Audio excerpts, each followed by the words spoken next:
My Silverado silhouette, still shotgun riding in your hand. Columbus, the Clingstones play here. Sports Visions 92.1.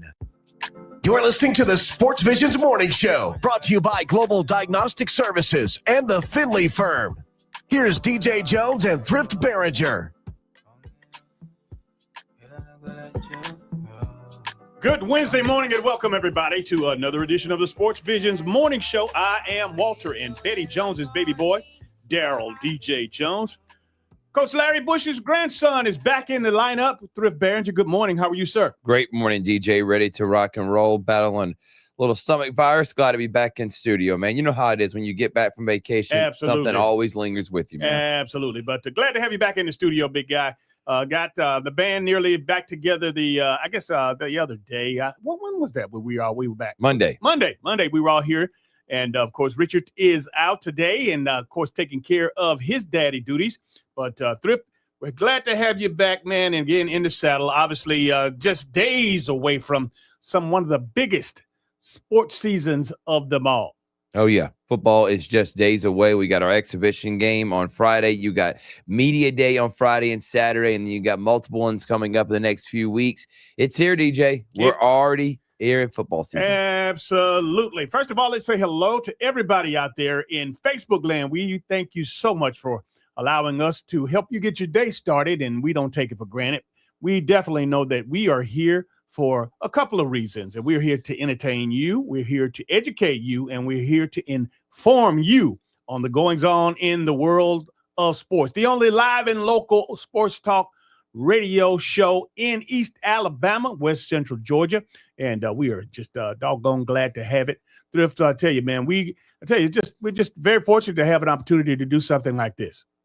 No doubt about it, man. And getting up every morning, get everybody's day started. I cannot believe we're already here for the fall season, man. I've been looking forward to having our 5-day-a-week show. People get ready to fire some hot takes off for this upcoming high school football season. Hot takes indeed. Hey, let's just give you a list of the lineup today. We got, of course, Kelvin Red, who is our leadership coach. He's that's what he does for a living. And again, I tell you what, sometimes I guess he's a part psychologist as well. But he works with a lot of the local leaders, and of course, in particularly, whether that be in the corporate side of things, he's really trying to crack that athletic side, Thrift, because again, a lot of leaders and a lot of the leadership starts for young people in athletics. And I know that Kelvin has been working really, really hard and diligent. But he's certainly a hell of a contributor to us because he helps us understand, some of the techniques and some of the things that are, we just totally overlook. We have no idea. It could be something could be so small, but it could mean so much more in the big picture. Yeah, 100%. And I love his insight. Every time he's doing an interview, I'm always listening. And I love that he's been a part of Sports Visions and going to for many, many more shows. Tell you what, man, I'm excited that we have not only a college football coach that'll be on this morning, we have a national championship coach. Oh, yeah. Obviously, he's a native of Columbus, Georgia, and of course, he's the former Ohio State team captain. But Tim Walton will be on checking in. He's fresh out of a retreat with the coaches. Right before training camp, before the college coaches, a lot of those go. They have a meeting with all the coaches, more of a retreat, like. If you know what I mean. But, that they want to basically, I guess, go over all the personnel, go over all of the things that they want to accomplish during training camp. All the national championship talk is out the window right now because, again, you start at square zero, Thrift. And, yep. For all the celebrations and all the wonderful things that happen for the Buckeyes, you know what? They have a new attitude, and we're going to talk to Tim and just talking, trying to get in his head and see exactly how that process works. Yeah, and now they are going from the team that is just desperate for a championship and trying to get over the hump to a team that is on top of the mountain and now being the hunted, and everybody's trying to get where they're at. So I can't wait to be able to talk to him, man. I can remember just a few years ago, man, they were giving Ryan Day hell. I mean, they were firing. Yeah, he was fired. He was done. But, again, what a little winning will do, not a little winning, but winning a national championship will do. But guess what? I'm sure that schools like that, or like Ohio State, if they don't contend for a conference championship, if they don't contend for a national championship, they'll be right at his head again. No, 100%. And, they lost to Michigan no matter they won a national championship or not, they still lost to a Michigan team that went 7-5 last year, and they had a down year. So I know that's probably one of the key things is, yeah, we won it all, but we want to beat that team in maize and blue. Well, Coach Tim Walton will be with us at 7:30. Of course, and again, a little bit later, all you Alabama fans, gather around, come close, lean in, because, again, Stephen M. Smith, he'll be with us at 8 o'clock, and he'll give us the latest on the Alabama Crimson Tide. And I tell you, I'm thinking more and more that, I don't know, and we hadn't talked about this yet, Thrift, but we'll talk about it today. But I know that Alabama will be one of my top 4 teams in the conference as far as, I think, competing for not only the conference championship, but, one of the top teams in the country. As they should.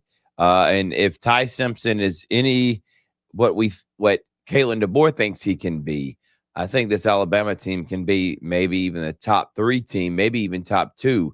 As good as Georgia and Texas, the rosters are, they got some inexperience at quarterback. Same with Alabama. I think everyone's really in the same boat heading into this year. So that's our lineup. We'll have, of course, Kelvin Red. We'll have Tim Walton and Stephen M. Smith. And along the way, Thrift and I will go back and forth about some of the goings on in today's sports. We had an NFL shooting at the headquarters, man. Just a rapid deal there. It's crazy. But, hey, man, listen, again, thank God for security forces. And thank God for the policemen that they were able to, kind of take control of that situation before it got totally out of hand. 4 people did get killed. We'll have an opportunity to talk about that. But first and foremost, I definitely want to thank all of our folks out there and WLTC HD2 Sports Visions 92.5.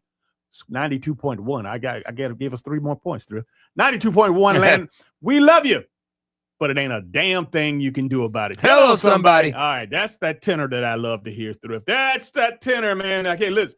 Happy birthday to Coach T Flow out there, Terrence Flowers' his birthday today, man. I tell you, I am just so excited for that young man. He, he's his birthday today, but of course, he found him a significant other, and they have been doing it up, man. It kind of reminds me of when you and Natalie first started out there. Oh yeah, they're killing it. And happy birthday, Coach T-Flow. He's 52. I would never have guessed that. The man looks fantastic, does a great job taking care of his body, and he just done a lot for this community and will continue to be. He's a major influencer in this community. He is, and I get a kick out of hearing him. And of course, we had him on a few days, actually last week, I think, when you were out, Griff. I think it was last week, and he was just as fresh as ever, man. I tell you.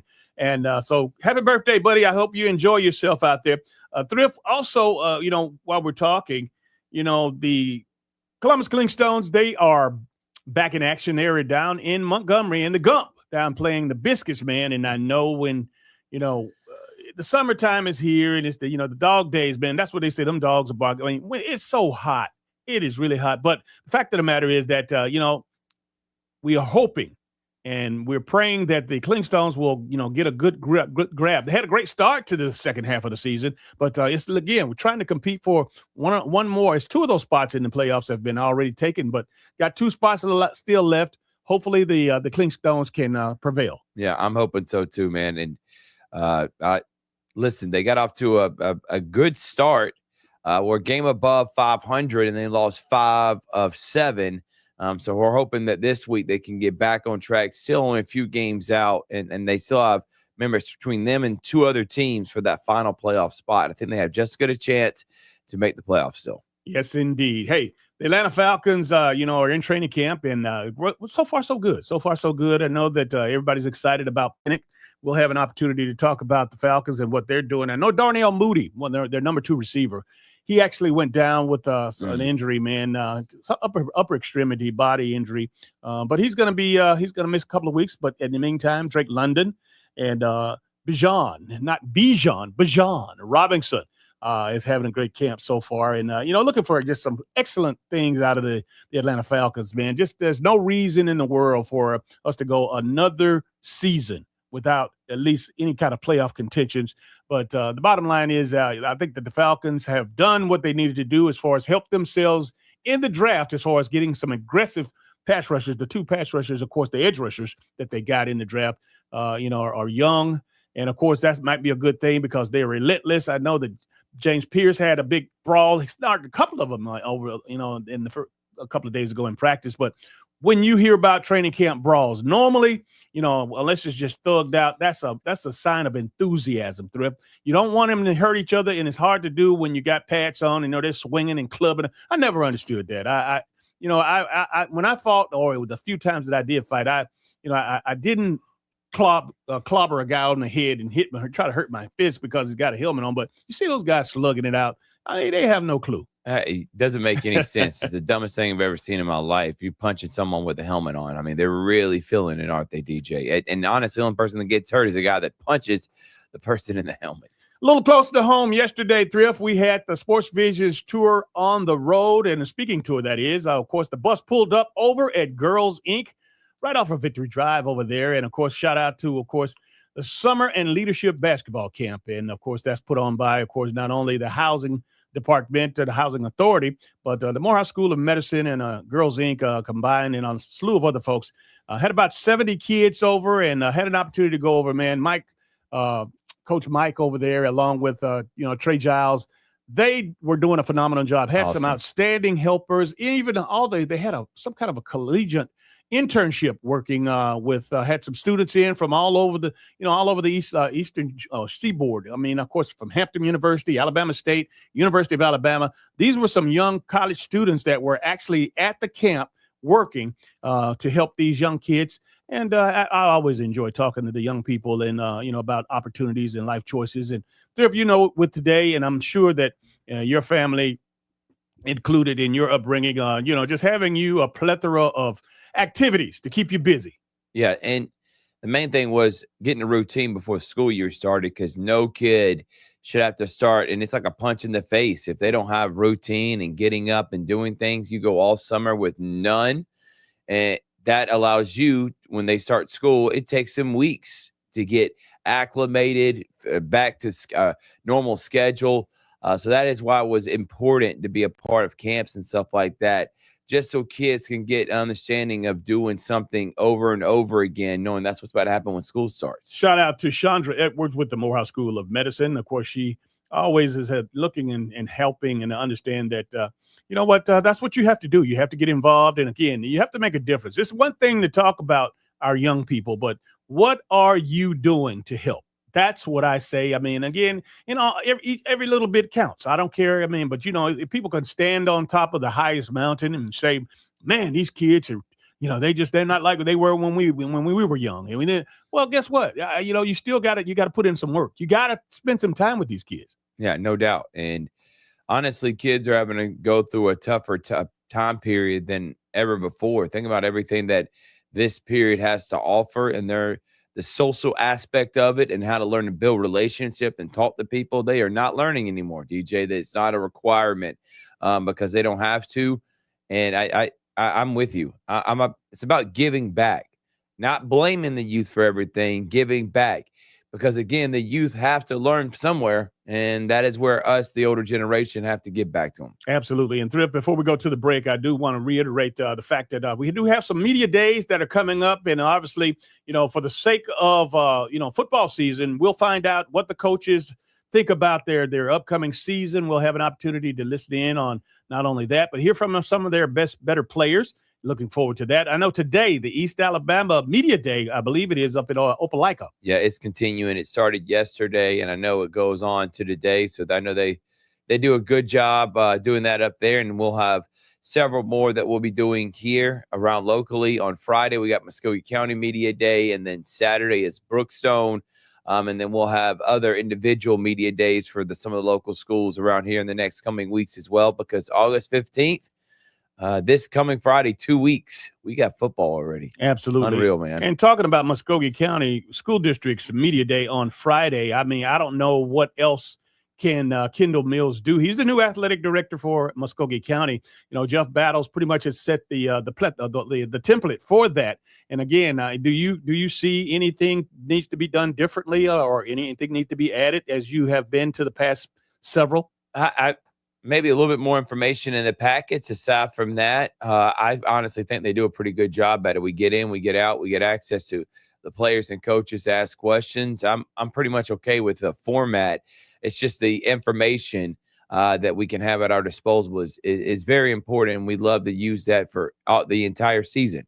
So that'd be the only thing I'd say I wouldn't say improvement, but maybe can just be elevated a little bit. Big shout out to Lori Skibby. Is that how we say it? Skibby. Yep. Skibby. Obviously, she is the assistant over in the Department of the Athletic Director's Department of the Muskogee County School District. She does a wonderful job. And you know what? I'm pretty sure she's pretty much at the mercy of the coaches and athletic directors, just like you guys are, Thrift, when you're going out calling games. And I say you guys, we guys, but she does a great job. And again, you know what? She hadn't been on the job a year yet. I mean, well, just it's approaching a year, man.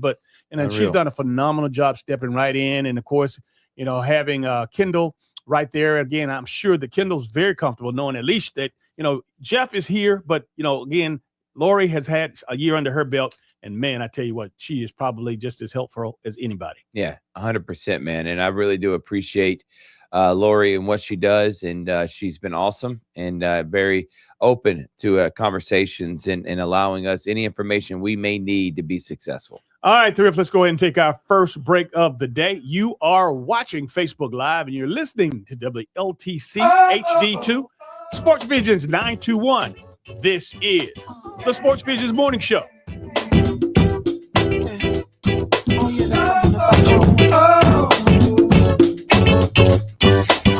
Stay tuned. More local and national sports coverage next on the Sports Visions Morning Show. Sports Visions 92.1. Good morning. I'm Rex Castillo. Here's a look at your morning headlines. Food banks in Alabama say federal cuts to the Supplemental Nutrition Assistance Program, or SNAP, places a big burden on them and other nonprofits to support their community. This comes as the state will pay more to run the SNAP program next year. Former Secretary of State John Merrill says Alabama wants to meet people's needs, but also help people move forward. In Columbus, the search for a new city manager continues. Mayor Skip Henderson told the council the consulting firm helping with the hire would be seeking input during the next week. He also asked each counselor to submit 2 names and fill out a survey for the consultant. Mayor Henderson did not give a timetable for having a new city manager in place. And once Mayor Henderson makes a recommendation, the council has to approve it. Atlanta police are looking for 3 men and a woman who approached a group of people who may be involved in a deadly mass shooting. Officers responded to a report of multiple people shot on Edgewood Avenue in the Sweet Auburn neighborhood around 1:30 Monday morning. Officials say a 27-year-old man was killed and an 18-year-old remains in critical condition. The other victims are in stable condition at this time. From WRBL News 3, I'm Rex Castillo. Have a great rest of your day. Good Wednesday morning. We're starting the day off cloudy and humid with areas of fog. Temperatures are in the upper 70s. This afternoon, expect another hot day with readings in the mid to even upper 90s. Heat index values up to 105 in places. Tracking isolated showers and storms again this afternoon for some relief from the heat, and tonight cloudy and humid with those lows dipping into the mid 70s.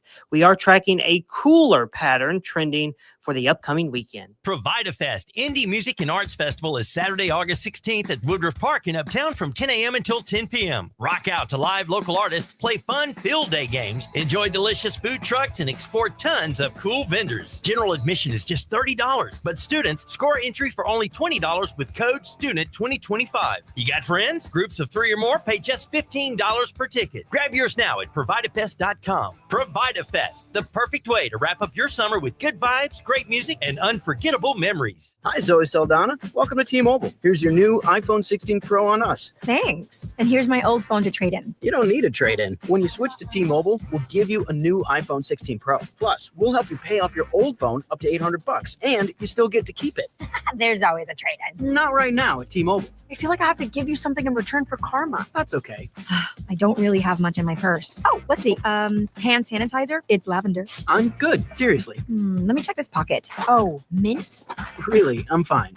Oh, I have raisins. I'm a mom. Wait 1 sec. I've got cupcakes in the car.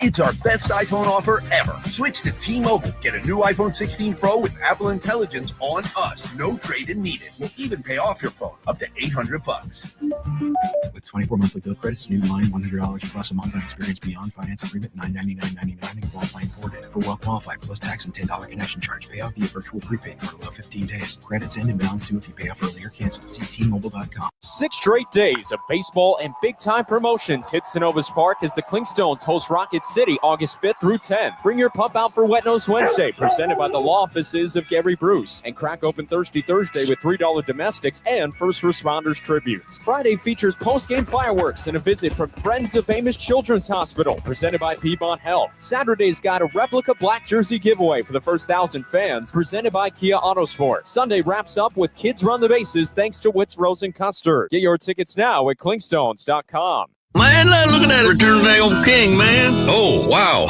Emotional. King of the Hill is back. They got a Bob's in the airport now. Oh, that's Boba. World has changed, Dad. Bobby wants to bring that new girl over for dinner. The Vegas? What the hell am I supposed to feed her? Can't we just put some grass in a bowl? From Mike Judge and Greg Daniels. Ready to make some memories, Dad? Let's freaking go. A Hulu original series, King of the Hill. Season premiere August 4th. Streaming on Hulu. Working safely around underground utilities could put you at risk for outages, injury, and loss of life. Don't risk it. Alabama 811 plays a vital role in taking the request to have underground utilities marked. It's free, it's simple, it's the law. Visit al811.com for more info. I'm a pretty great multitasker. I can wash dishes and do laundry. I can roller skate while walking my dog. I can even order lunch while doing my homework. But I can't use my phone while driving. A distracted driver is one of the leading causes of death in the United States. So when it comes to driving, please, don't be a multitasker. Don't drive distracted. A message brought to you by the National Highway Traffic Safety Administration, Project Yellow Light, and the Ad Council. I love playing sports, especially for my school. And that's because school sports are special. It's where it's safe to fail. It's where we're taught resilience, where our fear becomes confidence. It's where we learn to get back up after every fall. School sports are where 7.8 million students go from I can't to I can. This message presented by the GHSA and the Georgia Athletic Directors Association. Catch the Paul Feinbaum Show, 3 to 7 on Sports Visions 92.1. Now back to the Sports Visions Morning Show. Here's 3-time Georgia Bulldog SEC champion and 1980 national champion DJ Jones and Thrift Barringer.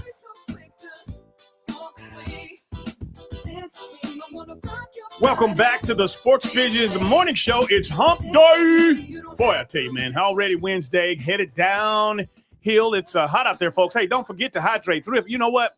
I do know this. That could possibly have been some of your situation, obviously, again, heck, moving around and, again, not being hydrated and it's so hot. I don't know if you spent a whole lot of time outside since you've been back home, but I did. You know what? It doesn't take long. And again, you got to be careful. Obviously, you got to put that fuel back in the body, man, in order for it to operate at a premium condition. You have to hydrate.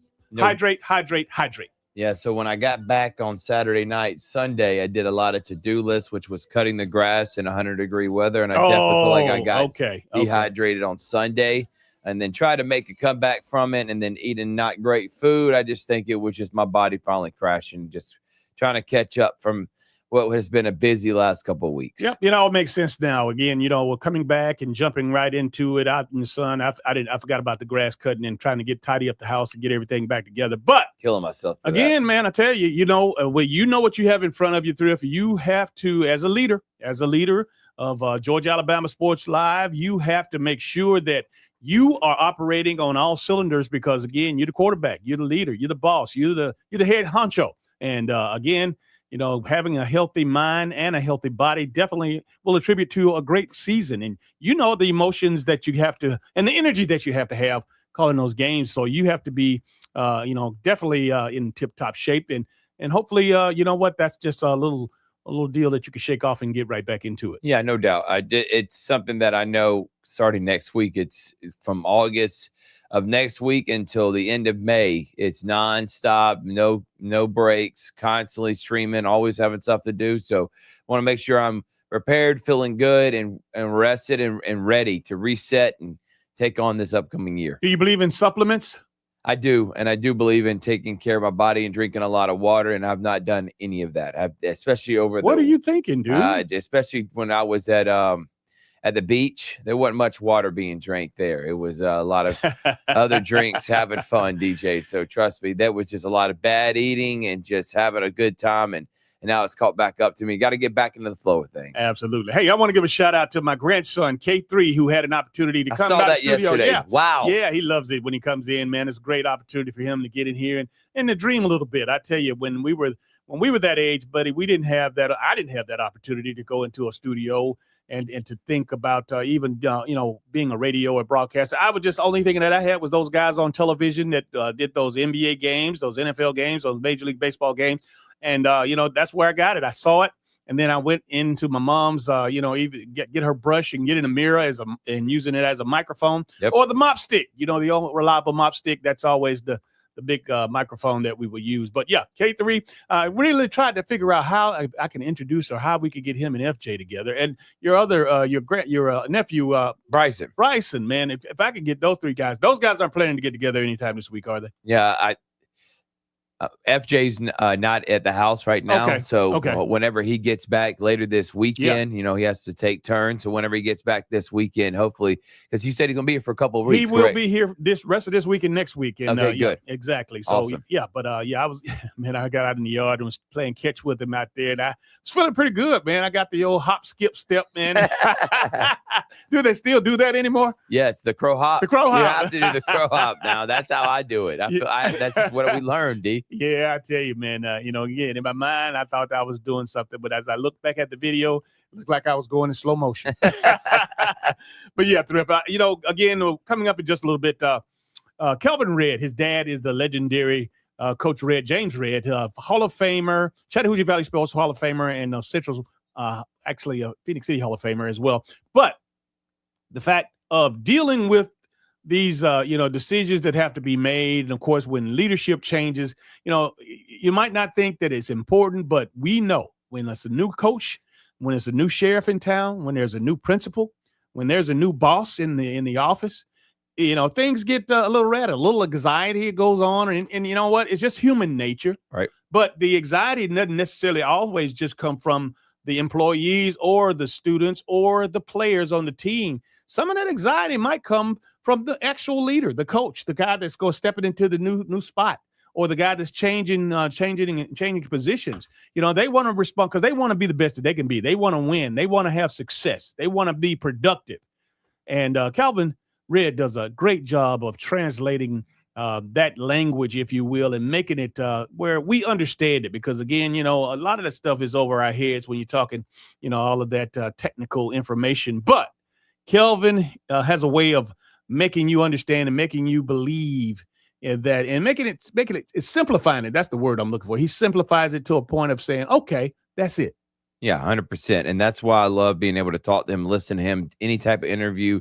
This guy is just fantastic. He'd be a great show, just being able to just give it his insight constantly. So I love hearing from Kelvin, and I can't wait to hear him again on the show. Man, I tell you what, that's the producer in you. That's that executive producer in you, man. But now with the Georgia Alabama Sports Live, you see people, you see things, you have ideas in your head, and then you also have ideas for stories and shows, though. I see that you guys developed several shows already. Go ahead and emphasize who those shows are. Yeah, so we Kim and Kelly Ellison, the Ellison sisters, they'll be going again tonight. And I love the fact that we added some female presence to Georgia Alabama Sports Live. We got Step Up, Make a Difference with Mike Peacock. We got Muskogee County Office Hours as well.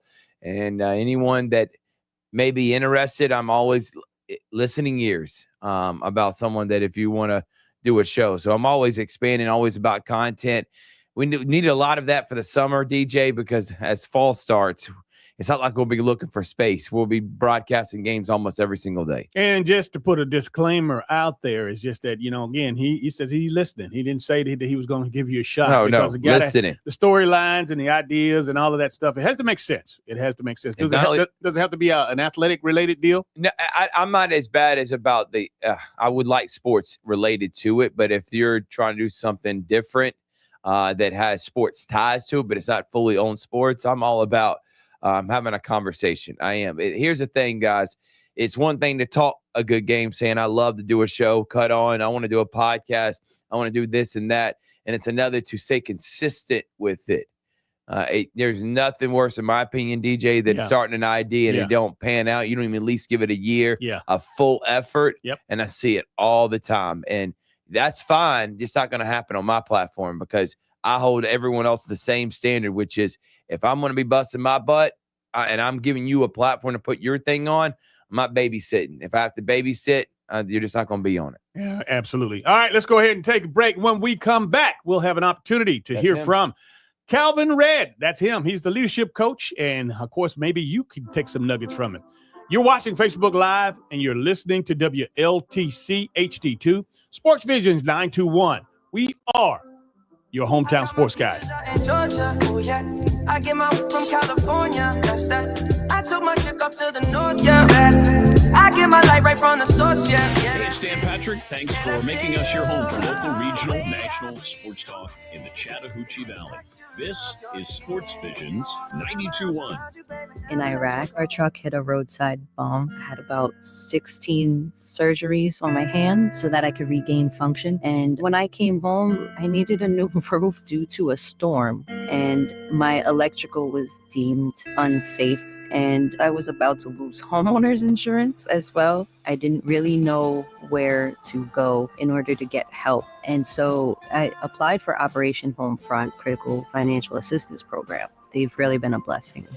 Operation Homefront is the safety net. A lot of veterans, they fall through the cracks sometimes. And Operation Homefront, they catch us. It's been a blessing to us. It's a blessing to other veteran families. And it's good to know that when we come home, there are people who are there that care about us and want to see us do well and want to see us succeed. And we feel it and we appreciate that. I would say you guys are angels behind closed doors.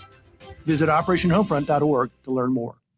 You guys just didn't want it bad enough. That should have been an easy win. What were you doing out there? You got to hustle. You could have made that play if you'd been open. On the car ride home after the game, when you think you're helping by telling me what I did wrong and what I need to work on, all I hear is that I'm not good enough, that I'm supposed to be perfect, that it's not okay to lose. On the car ride home, all I need to hear is how much you love me and enjoy watching me play. That my worth isn't determined by my performance. That even on my worst day, I am worthy. That you see me learning, growing, and doing my best. And that is enough. This message presented by the AHSAA and the Alabama High School Athletic Directors and Coaches Association. While serving in Afghanistan, I was shot in the head by sniper fire. The fighting was so intense, the medevac chopper was barely able to land. I was given a 5% chance to live. I'm Adam Alexander, and I'm a veteran. Today, I visit classrooms and talk with kids about dealing with life's struggles. I tell them, with a little help and a lot of work, that you can overcome any challenge. DAV helps veterans like Adam get the benefits they've earned. They help more than 1 million veterans every year in life-changing ways. I know that some struggles are big and some are small, but they're all struggles, and you have to learn to get through them.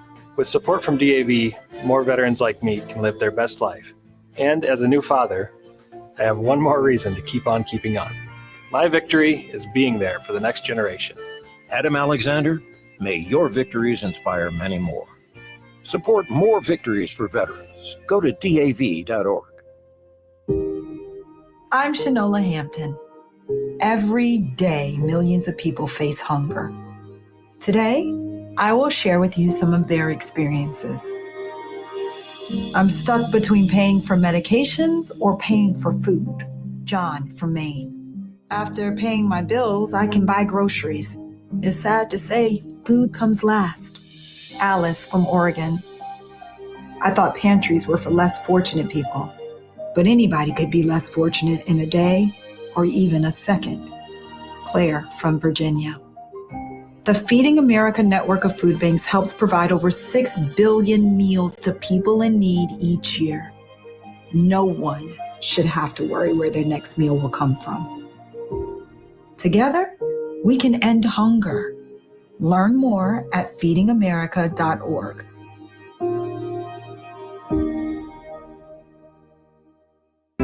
This message is from the U.S. Department of Veterans Affairs. VA disability compensation is a monthly tax-free payment to veterans who got sick or injured in the military and to veterans whose service worsened an existing condition.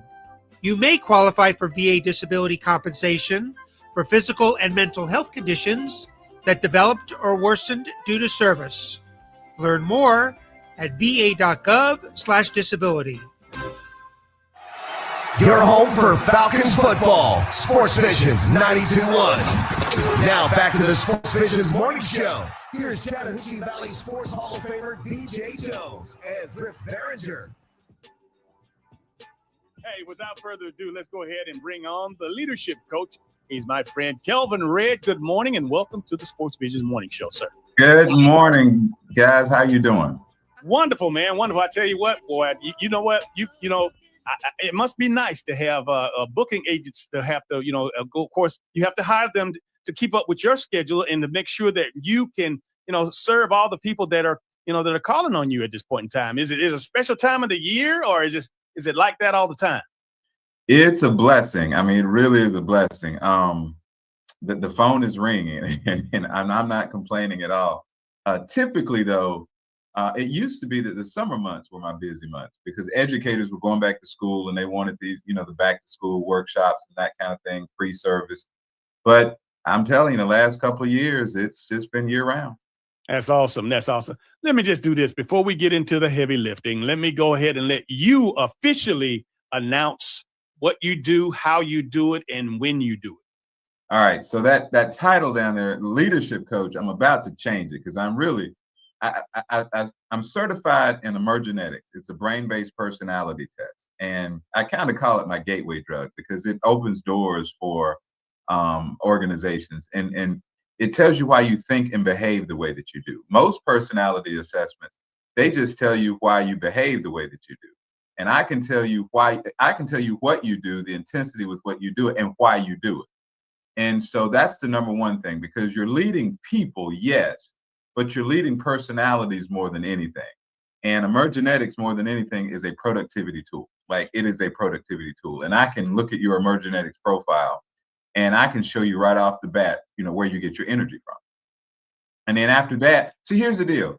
There's so much talk these days about leadership, but you don't hear anybody talk about self-awareness. Right. And the two are inextricably linked. You can't have one without the other. So you got to do the inner work first, right? Then we start leading. Then we start talking about trust. Then we start talking about communication. And a lot of people, the inner work is tough for a lot of people because, we all got stuff in our life that we have not dealt with, And I think when I worked 10 years at the Pastoral Institute, that was the number one thing that I learned was to go inward. Like, let's go inward. Let's find out who you really are. Well, the first thing on my agenda, and again, is we've had, several highly publicized promotions and job changes in the area. And again, from athletic directors to principals to football coaches, all of those are our leaders. And my thing is speaking on behalf of course, the administration, the teams, the students, and the parents. New leadership. Again, I know the anxiety of worrying about the change and being comfortable with, a past coach or a past AD or a past whatever it is. But how should the leader go in? Again, these guys, again, we know that, and I'll name names. We've got a new principal at Central right now coming from Carver High School, Christopher Lindsay. Of course, Pierre Coffey is leaving Carver, a state championship team, just fresh off of a season, going down to Stewart County as a principal. Jarvis Jones coming into the community, as a formerly University of Georgia All-American, first-round draft choice in the NFL, coming back to his home high school at Carver. But just to name a few, but you get my.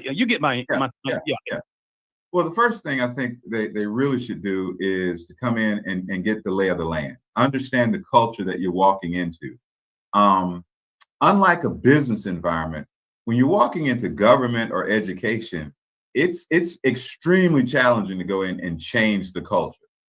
And it takes time. It takes anywhere from 2 to 7 years to change a culture. Of course, in sports, you mentioned Pierre Coffey leaving, Jarvis Jones coming in. In sports, we want to change the culture within the first the first 2 games, like where are our wins? Right. But I think for each individual, they've got to understand the lay of the land. And also, 2 of the 3 that you mentioned, Christopher Lindsay and Pierre Coffey, they're going to small towns.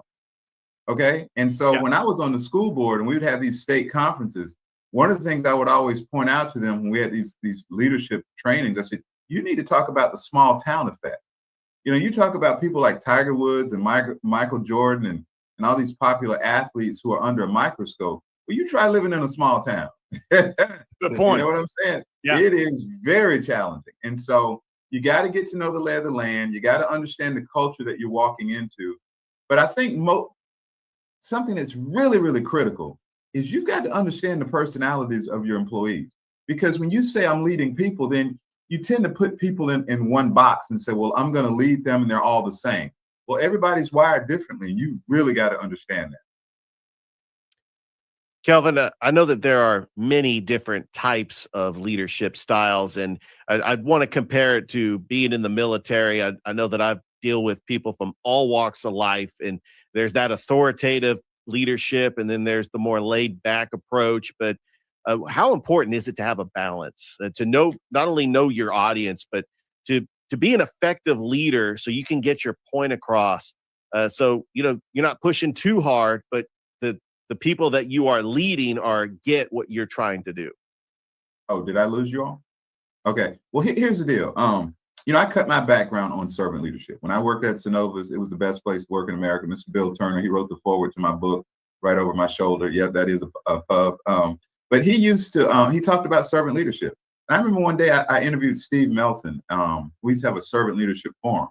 And he was the president of CB&T. And I asked him, I said, why servant leadership? He goes, well, why not? It's the only way. And if you look at people like Tony Dungy, let me back up a little bit. When we think about servant leadership, we tend to think in terms of the holier than thou and things of that nature, and that they can't, get angry. Let me tell you, I have a very, very good friend of mine who played Division I basketball and in the ACC. We've been tight for probably about 30 years. And we had a conversation one day about servant leadership. And he said, Kelvin, I really believe in servant leadership, but let me just tell you this. I've recruited some guys. I've had to go into the 9th Ward in New Orleans. And they've gotten into our school and we brought them in. And within about 2 or 3 weeks, we had to take him outside and jack him up a little bit, But he goes, if you look at him now, he's a husband, he's a father of 3, he's an entrepreneur, owns several businesses in greater Atlanta, and he's doing extremely well. It's kind of like the military. Sometimes you got to strip them down and build them up, but you do it with love and grace. Yes. Right. And you got to meet people where they are. Yes. Yes. I tell you what, a couple of other names that I want to throw out there, because again, I don't want to leave anybody out. Kendall Mills, who's just taken over, a longtime Hardaway High School basketball coach and of course athletic director. He's got the Muskogee County School District's tag now as the citywide athletic director. Ian Henley is a young man coming in out of South Florida, and he's coming in taking over the Brookstone program. And those are a couple of others. But as far as the anticipation, let's speak before we spoke to the as far as Chris Lindsay and Jarvis Jones and the small town effect. But those employees and those peers and those colleagues, that are welcoming these guys in from a standpoint of the individual that's going into the new place. How, and again, I know what you said earlier, but again, this coming from a different way, from the player's perspective and from the coworker's perspective. And I don't know if either one of them, which one comes first, but you're the guy, you're the leadership guy. Tell me how that should work best for those guys. As far as for Kendall Mills? Yes. The same thing. The philosophy never changes. He's moving up. That's another thing. And so he's going from being, the favorite uncle to the dad now. Okay. Yeah. And the expectations are going to be a lot higher. Sports generates a lot of emotion. I mean, a lot of emotion. And it doesn't matter what sport it is. I mean, you've got to deal with the parents, the media. Parents become fans. And as my father used to always say, fans is short for fanatic, Yes. And we get a little craze in the stands. So you've got to understand that going in. You got to have a thick skin. You got to have a real thick skin. even in your line of work. I mean, you say certain things, and here's the thing about what we do. We can say 1,000 words, and 999 of them will be perfect, and one of them will, get you in trouble. And so they have to be careful how they communicate to the masses, because Kendall's stepping into a very big job in Columbus. Yes. Some sports are doing very well in Columbus, some are not. And so I'd be curious to know what his blueprint or his game plan is going to be to strengthen some of the programs in the city in various sports. Because, as a Phoenix City person, remember now, when I was growing up, Central played just about every Columbus school up until about 1983, 84, when we got ready to go to the playoffs, and we were 9-1, and we get to Coach Trawick and get to the Saturday morning meeting, and Prattville is there to protest our schedule. So I want to see the Columbus schools do well. To me, there'd be nothing better than having a very, very good Columbus school and a very, very good Central school squaring off with one another. Kelvin Redd is our guest this morning on the Sports Visions Morning Show. And Kelvin, obviously, you have done a phenomenal job with regards to, helping people adjust and, of course, make better decisions, if you will. What to you is the most, what has been the most inspiring field that you have been in? I know that you deal with, on the athletic field, the corporate world, but to you, what are you most comfortable dealing with? I'm most comfortable dealing with people who want to learn. That's it. I want to speak to people who want to listen. I used to be, keep in mind, I'm a speaker and I'm a writer and a workshop facilitator and coach. I had to learn how to be a businessman. And one of the things I learned over the years, because I celebrated my 10th anniversary on June 22nd of Kelvin Redd LLC, is that now I'm trying to position myself where I don't have to chase and I can attract. And so I just love to be, when I'm working with the group last week, Dublin, Georgia, Fairview Park Hospital, oldest client, their former CEO used to be the president at Houston Hospital, died suddenly earlier this year. Love the guy. Best lead I've ever been around. Small town, Dublin, Georgia. You're in that group and the light bulb comes on and you're like, wow. Or in the case of working for, I presented a workshop at Aflac, 150 managers and supervisors at the Columbus Convention and Trade Center, equally enjoyable. Next week, 400 people, enrichment services, pre-service. I'm going to give the keynote, and I'm sure that I will enjoy it. So it's not the field, it's just the people. If they want to listen, hey, I'm going to bring it. Question is, are you going to receive it? Because there's an old saying, that when the student is ready, the teacher will appear. Kelvin, not that many people have an opportunity to lead other people or to supervise other people. I know that all lines of work has a supervisor, that they have people underneath them. How important is leadership workshops? I know that we have those type of things in the military, but transitioning into the civilian world, attending leadership workshops and making yourself an effective leader, so there's more job opportunities where you can be under, have 10 people underneath you, and then you're supervising them, because that's going to actually get you to where you need to go as far as career wise. Like, how important are those workshops? Leadership training and development is extremely important for your own personal development. Keep in mind, the workplace is different probably than any other entity that you're going to be involved in. That's where you spend most of your time. And sometimes it's 8 hours, 9, 10 hours. And here's the deal. Depending upon who you work for, okay, and the culture you're in, that's going to also, to me, determine your mental health. I have, you have these employee assistance programs. People can go to counseling. And I've often asked, leaders, I ask them, raise their hands. Do you have an employee assistance program, an EAP program? And they raise their hands. They're very excited. And I said, well, let me ask you a question. We talk about people going to counseling for problems in their marriage, their children, things of that nature. What makes you think they don't go seek counseling because of you? Mm-hmm. I think that's a question that needs to be asked. There are a lot of toxic workplaces in this country, right? There are a lot of them. People tell me the stories all the time. And when I go into some workplaces, most workplaces, I can tell you this, just by observing the employees, like I have no idea what they're thinking, none whatsoever. Right. But from observation, Yes. I can tell a lot about your environment. Yes. When I say certain things, you get that, certain things you say, Yes. it touches a nerve in people. And Right. you have people come up to you during breaks. So leadership training and development is extremely important. Keep in mind, though, we start with self-awareness, and only 10 to 15% of society is self-aware. Oh, that's awesome. Awesome information, man. And it's amazing that you say what you say, because again, a lot of people are telling you something without it. You can understand. And again, you have to, what I love about getting older and being more mature, because when you live this thing called life, and you go through the trials and tribulations and ups and downs, and you figure it out at some point in time. Some people figure it out a lot sooner than others. And I'm talking about, maybe some guys are, in their late 30s, but maybe it takes into their 40s and 50s, sometimes even into their 60s before they can see something without it being said. Yeah. And I could only imagine you going in, to these different places and working with these different companies, working with these team of people. And like I said, the body language shows right off the bat. You walk in, if somebody's attentive, but you also have those people that check all the boxes, that look good and say all the right things, but they're as phony as a $2 bill. Hey, yeah, I've actually done a video on executive psychopath. You'd be amazed.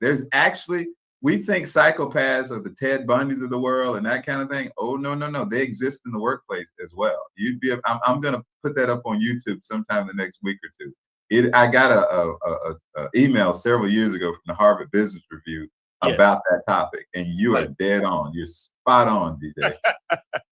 I'll tell you what, man, I've been doing all the talking and asking all the questions. I mean, maybe there's something that you want to put out there to let the Sports Visions Nation know about what you do, or how to get your help, or what are the signs? I mean, because a lot of people sometimes don't necessarily respect or understand the need to have a person like you come in and really galvanize the troops. Well, first of all, you got to look for employee engagement. Employee engagement in the country is down. It's been steadily going down. And that's the number one thing if you're in a leadership position. But you should, if you've been tapped as a new leader, you should want to walk in and understand the personalities of your people and do the inner work. But I will say this, though. I've worked with government agencies. I've worked with higher education, secondary, primary, financial institutions, corporate, you name it. The one group that I cannot seem to penetrate is athletics. Yeah. I'm sorry, they don't get it. And there is a reason the turnover is so high every 3 to 5 years. They don't get it. I'm sorry, I'm going on a rant right here. This is something we're going to talk about in the future. Yeah. But a lot of people in sports, when the season gets ready to get started, right about now, they look at talent. They look at the talent of the team. Yes. I look at the personalities of the coach. If you got a good, self-aware coach, that person is going to build a very good, self-aware culture. And I learned that from Jim Blanchard and Bill Turner and my father. Absolutely. You hit it right on the head. I had an opportunity to address the Brookstone varsity football team yesterday. They have a new coach from South Florida, young fella his name is Ian Henley. And he was nice enough to allow me to speak to the team. And, again, one thing about, a guy like that, obviously I see coming in the door, because he didn't know me from Adam. Obviously, I've interviewed him, but he's coming in, welcoming. He's listening to his coaches. He has coaches that know me, and they know about what I am. And they sung my praises to him. And, some guys, especially young coaches, they're egomaniacs, man. It's either their way or the highway. They know everything there is to know, and they don't want anybody to talk to their team but them. So again, I think that's a good credit, a good characteristic coming in the front door. Now, again, you still have to do it on the field, but the fact that he allowed me to come in and speak without him knowing me and listening to his coaches, that's a good sign. And you know what? I'm sure when you went in, you told the guys about your experiences in athletics, and I say athletics because you played everything. I remember you. Don't forget, I remember you. And so, but you didn't go in there being preachy, and that's a problem that I see a lot of athletic teams. They bring somebody in to motivate them and get them all riled up. Well, if you don't have a strategy behind that, emotion is fleeting. Mike Tyson says everybody's motivated, whatever, until they get hit in the mouth. You gotta have a reason for being. Like, you're in athletics, like, dang, dude, it's 100 degrees out here. Why am I out here? You gotta have a reason to get up every morning. That's right. Well, Kelvin, I tell you, man, we've been as exciting and informative that as you've always been. I definitely got to let you give your information out if anybody wants to call you or contact you or follow you. So you can go ahead and do that now if you like. Okay, I'm on all social media platforms, so you can DM me there. KelvinRed.com is my website, and Kelvin@KelvinRed.com is my email address. Last but not least, who's going to win the SEC this year in football? Well, I look at the coaches, and right now I've been a big fan of The Apprentice, and that's Kirby Smart. Yeah. Oh, but I also throw in Steve Sarkisian too, because he was under that tree and he's learned a tremendous amount and he's got the money. Absolutely. Hey, man, thank you so much for waking up with us here on the Sports Vision Morning Show. And again, you know what? I'll go ahead and make reservations now so that I can get him maybe 2 months from now. Oh, yeah. I'm fixing to blow up your phone, DJ. You better be ready. All right, man. Hey, man. Hey, are we still doing lunch today? No, we're not. You didn't respond, so somebody else took your spot. Hey, that's what I'm talking about. That's what I'm talking about. All right, partner. You take care, man. All right. Thank you so much. I appreciate it. All right.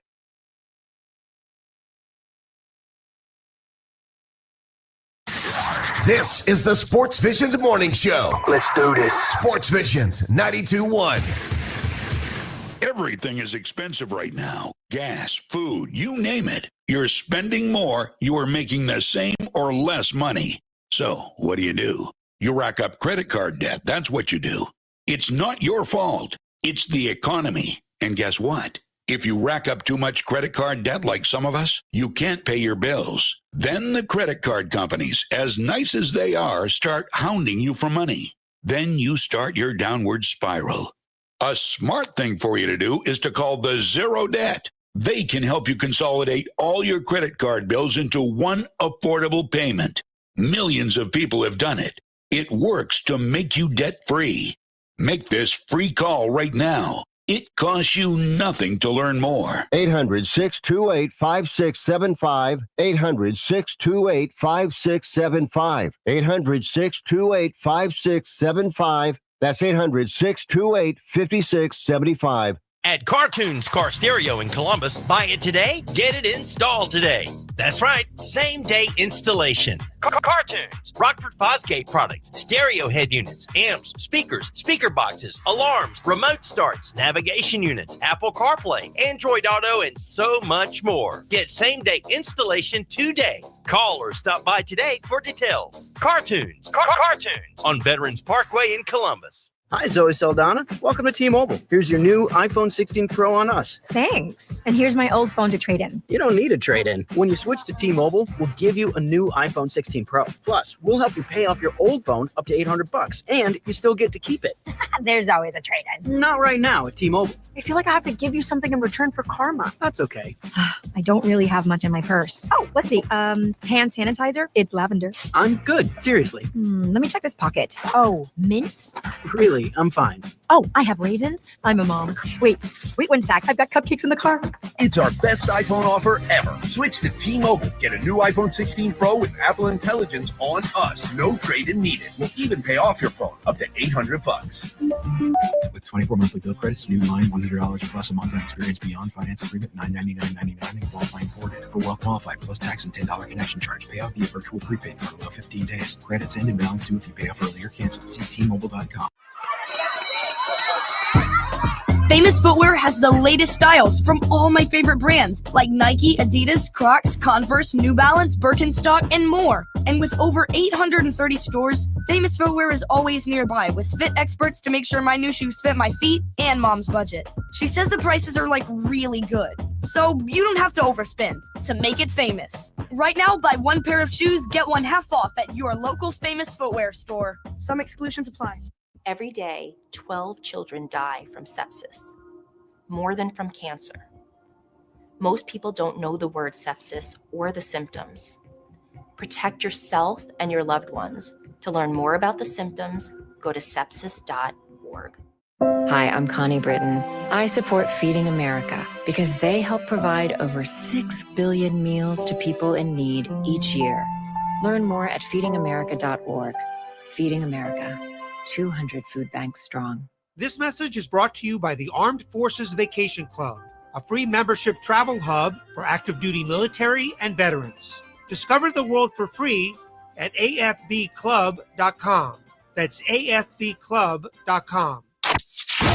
WLTC HD2 Casita and W221DP Columbus. You're listening to the Sports Visions Morning Show.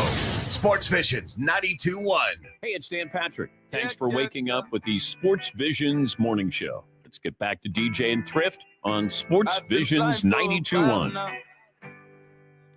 Welcome back to the Sports Visions Morning Show. DJ Jones and Thrift Barringer in the building. Tell you, man, it's a little different, Thrift. Obviously, again, I'm not going to joke you and lie to you about, being away. That was the longest you have ever been away from the studios. And it just felt a little different. Richard did a phenomenal job on it. And I'm so proud of how you were able to train him up. But you know how it is sometimes when a band's together, or you get a new lead singer, or you get a new guitar player or drummer, it's the music sounds the same, but it's just something spirit-wise is just a little different. It is just, yeah, exactly. And I'm glad to be back, DJ. It felt weird to not doing sports talk every morning. So I'm glad to be back. And it also felt weird to be home one day in the last 2 weeks. So yeah, I'm glad to get in the flow of things. The problem is I come back and I have a week before the season starts and everything just piles up on you. So it's not like you can slowly gratiate yourself in. It's run full speed ahead.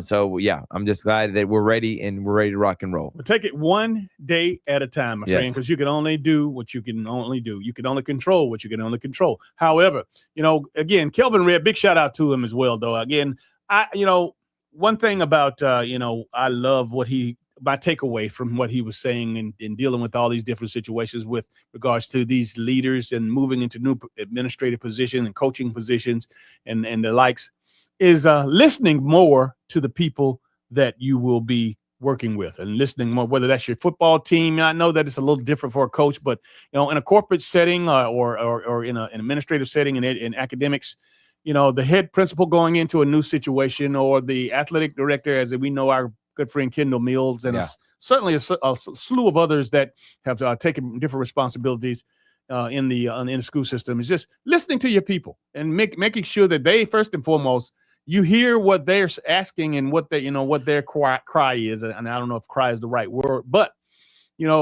listen to them. And then at the same time, let them know that you care about them. Because I know most teams and most organizations that I've been a part of that have been successful and productive. And I mean that with exclamation points, successful and productive. I know ultimately that coach, that leader, that boss cared for me. And really, because again, most of the problems come when he doesn't give a crap about me. Not that it's that kind of game, but again, it is that kind of game. We're right. We're human, and I love everything about it. And I know that once upon a time, I didn't think that it was necessary to have a coach, but today, in this day and time, with so many different personalities and people, and the people doing and believing differently, as opposed to back in the day when you just had to do what the leader said. Now, obviously, a leadership coach or somebody, a life coach or something, those things, I believe that you should have those, especially if these people have the right credentials. I agree. And how to handle people, how to handle different personalities, that is all important in becoming a great leader. And Kelvin dropped some major nuggets on us, and I always love having him on. Absolutely. Hey, coming up in a little bit, again, it's about 30 minutes, man. We're going to talk to Tim Walton, who is on the staff of the national championship Ohio State Buckeyes. Man, I tell you, wow. It just keeps happening, man. We're only a few weeks away from kickoff, but we're going to be talking to on our Sports Visions 92.1 morning show, Tim Walton. Again, national champion. Again, we could talk to coaches and, it's one thing, but we got one coach that's fresh off of a national title. So we have the opportunities to kind of go in any direction that we want. And that, again, my question, Thrift, or at least some of the things that I'm interested in, is how do you, and again, with all the influx of different people now, college football is so much different personnel-wise than it used to be. You could count on, your freshmen to be sophomores, your sophomores to be on campus as juniors, your juniors to be their seniors. Oh, that's out of the window now. That template is no more. Yeah, exactly. And this is the change of the landscape, man. And just it feels a little weird, doesn't it, DJ? It does. It does. But again, for the coaches like Tim, how do you handle, the transfer portal? You got a kid in that's put 2 years in somewhere else. He's under another culture. You got to break him down and reintroduce him to your culture. But at the same time, he's only been on campus for a short period of time. The season is coming up. How do you? We could go in a lot of different directions, man. No, I agree. And I think now it's tough for you to have a relationship with guys because as much as you want to build them up, sometimes you got to let them know, like, hey, you got to correct this. But how you go at them in that way is you piss them off too much. They're saying, I quit. I'll go to another place. It's like these coaches are got to walk a fine line, and they really can't get after the players like they used to. And I know that sucks. It does. And again, yesterday we also had Alida Davis Abdullah on. She is the mother of course, a young man that is the 4-star receiver that signed and committed. He signed with Florida, University of Florida, but then they, in having a team of people who understood the recruiting process, he realized that Florida was not necessarily doing what they said they were going to do. So he was able to leave and change and pivot and decommit and sign with Virginia in a whole nother situation. And Josiah Abdullah is his name, is a wide receiver out of Woodward Academy. Again, you can, you Google him if you like, but he has been a hell of a performer for several years in that program, but one of the top receivers to come out in the state. But his mother, Alida, who is the daughter of Coach Wallace Davis, the legend himself, she just basically gave it to a straight no chaser. That whole process yesterday. I mean, again, for the folks that weren't privy to that conversation, I mean, she, first of all, because I asked her, I said, she was on, and of course she'll have a book signing and a meet and greet at the Columbus Library on Friday. However, I did tell her that, because of your son and what you guys have experienced and gone through in this recruiting process, it'd be so valuable to share the information with the masses out there. And again, I was talking about moms, but there's some moms and dads and, of course, grandparents and, relatives, siblings that needed to hear it about, hey, getting a little bit, ahead of yourselves and really understanding that it's about the grind. And she talked about how her son really loved the game. And, again, it wasn't all about all the flash and dash that everybody's talking about with the monies and all the opportunities. It was about, loving the game. And again, it sounds corny, but it's the truth, Thrift. No matter how much NIL money, no matter how much these coaches build you up, no matter how many likes you have on your social media page, if you don't love the game and you're not willing to go and put into the game to be great, to be the best that you can be, it's all for naught. It won't last. No, I completely agree with that, man. And that's why you have to do it for the love of the game, and wanting to get better. Not just, it's not chopping it up to say, I just love football. No, it's that you love everything about football, that you want to get yourself to the highest level that you can. You're right. It can't just all be about money. It has to be about your love for this game. Now, again, this heat that's going on right now, it'll make you shake your head and it'll make you say, wow. But you know what? That even to that point, you almost have to have somebody to hold you back, because, if you are one of those guys that, automatically feel it's hot, again, because we're entrusting your coaches, we're entrusting your leadership to protect you, again, and that, with that said, Thrift, and I said it yesterday on the show, if you're not practicing right now, and if you're not, you're over with and finishing up practice by the time we get off the air or shortly after that, as hot as it is now, because again, it probably won't break it won't break 80 until about noon or 11:30 or so, but in the 70s, the high 70s, it's muggy, it's still hot, but it's dangerous out there right now. And if you have to, if your coaches and your mom and your dad have to pull you away and have to hold you back, then that's a good thing. That means that you're willing to grind. But if you are comfortable enough to feel that, I'm gonna take it in, you know what?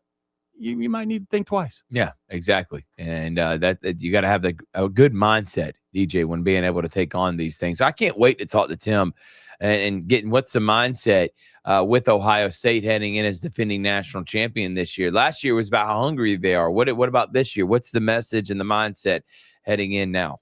Also, again, we were talking earlier about Ryan Day being just, a couple of games, a couple of weeks from being thrown out on his head.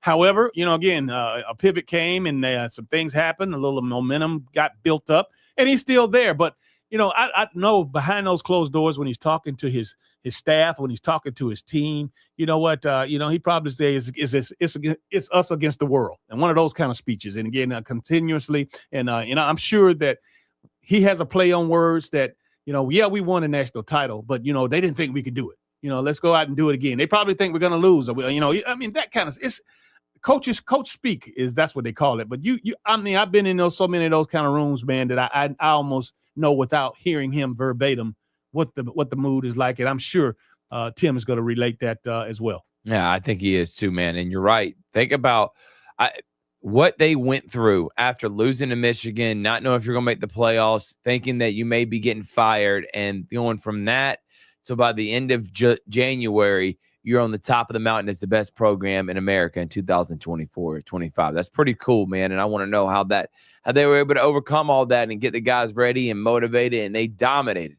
their way to a national title. Now, let's put the spin on it, Thrift. Watch this.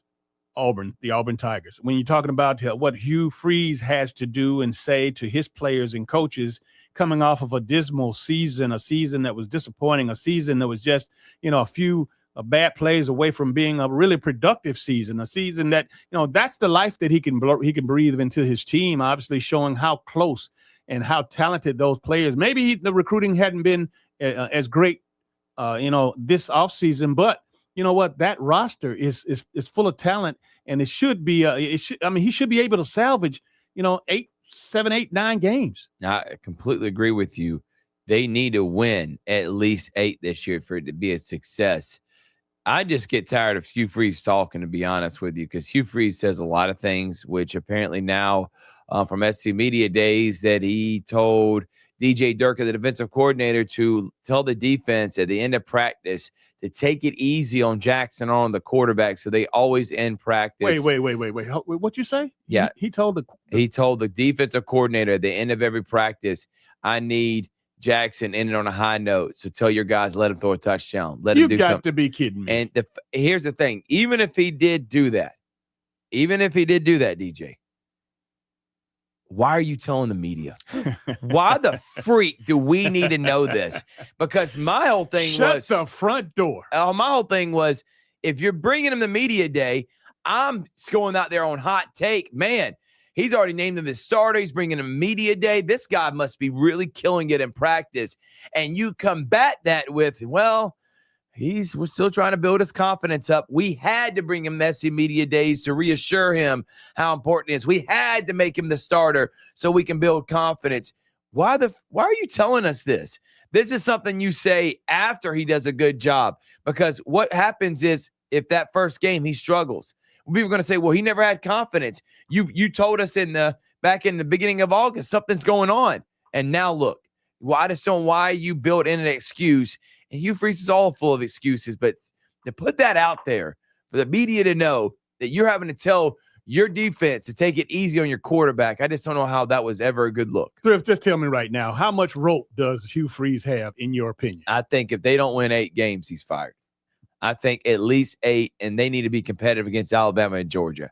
The talking's done. The talent's there. This is the most talented roster they've had in 6 years. They need to be competitive. They need to be in every game. They need to look like a team that is either close to making the playoff or making the playoff by year 3. If not, and they go 6-6, 7-5, I honestly think they pull the reins from him. I really do. So coming in the front door several years ago, wasn't it? This is his 3rd season? 3rd. You're near number 3. So did he ask for 3 or 4 years before he could turn around? He did. He said, give me by year 3, we should be seeing major improvements. By year 4, we should be competing. Okay, so major improvements this year. This is year 3. This needs to be 8 wins minimum. Next year is try to be a top 4 team in the SEC. All right. If not, I don't know if you believe in Hugh Freeze. And again, I just don't understand the way he goes about this. Maybe is it a mind game? Is he trying to be a Zen master like Phil Jackson, Pat Riley, throw subliminals out there to kind of motivate Jackson? But then you're telling me the guy lacks confidence, so let me go out there and tell everyone he lacks confidence, how to make it easy on him. Just didn't understand any of that. So hopefully he can prove me wrong. He's the one getting paid millions as a coach. I just wouldn't have handled it that way in the media. Keep that energy right there. We still have a minute or so before we go to the break because I want to ask you about Kalen DeBoer in Alabama and how the at Media Day you were there, the excitement, the enthusiasm, his presentation. Did that show that he is a guy that can definitely make the next step as far as the University of Alabama is concerned? I think this year the most improved team in the SEC is going to be Alabama, and I know many people are acting like most improved, usually that's given to someone that had a losing record the year before and it comes out on the scene as a top 5 in the conference. Bama was a top 5 team in the conference last year, but I think they go from top 5 team in the conference to a top 5 team in the country. I think the offense is going to be better because they got a quarterback that can run a Kalen DeBoer offense. They got Ryan Grubb, who is an incredible offensive mind and was his offensive coordinator at Washington. And then Seattle last year in the pros and made Geno Smith still look so good that Oakland gave him a 4-year contract at 34 years old. So I think Ryan Grubb's addition, the defense is going to be better. They're killing it in recruiting.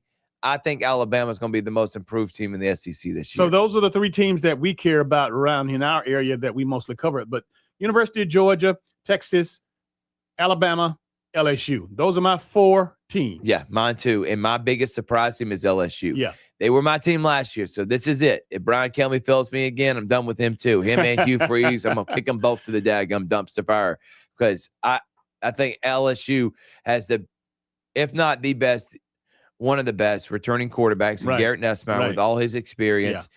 There's too much talent on the offense, and if they ever can get a defense that's worth a damn, they'll be a team that I think can win a national title. And Brian Kelly's too good of a coach. This is now year number 4 for him. Can you believe that? He was there 22, 23, 24, and now here's 25. He needs to have a team that's competing for a championship. LSU, you're saying? I'm going LSU as my surprise. My favorite, if you ask me to put a gun to my head right now, I'm going Texas over Georgia because I just think Texas got a lot of talent. I don't know if Arch Manning is as good as he's advertised. I agree. I mean, he has a lot. He's shown a lot of things that a great skill set, but I don't believe the hype. I just don't. So he bombed me and Richard, video bombed us when he was going up, and he was like, "Go Horns," and y'all doing a great job. He was like, "Yeah," he was trying. We were really energy, in doing our segment. And he walks right by and trying to be funny and stuff like. We just got bombed by Arch Manning. I love every second of it, man. I did want to tell him, if you feel the pressure, go thank the bald man on SEC Network, and I'm talking about Paul Feinbaum, because this guy said that Arch Manning's the best quarterback since Tim Tebow. It's like he left off Joe Burrow, Cam Newton, Johnny Manziel, Baker Mayfield. The list goes on and on. How many great quarterbacks we've had since Tim Tebow? Yeah. And this man said he's the best since that. So, and the guy's never started more than 2 games. He's never started against any top 15 team. And you're already proclaiming him as one of the best prospects we've seen in 20 years. Good luck, Arch. Hey, absolutely. Hey, check this out. Let's go ahead and take a short break. You're watching Facebook Live and you're listening to WLTC HD2 Sports Visions 921. We are your hometown sports guys. What you need, what you need, I got what you need, what you need, what you need.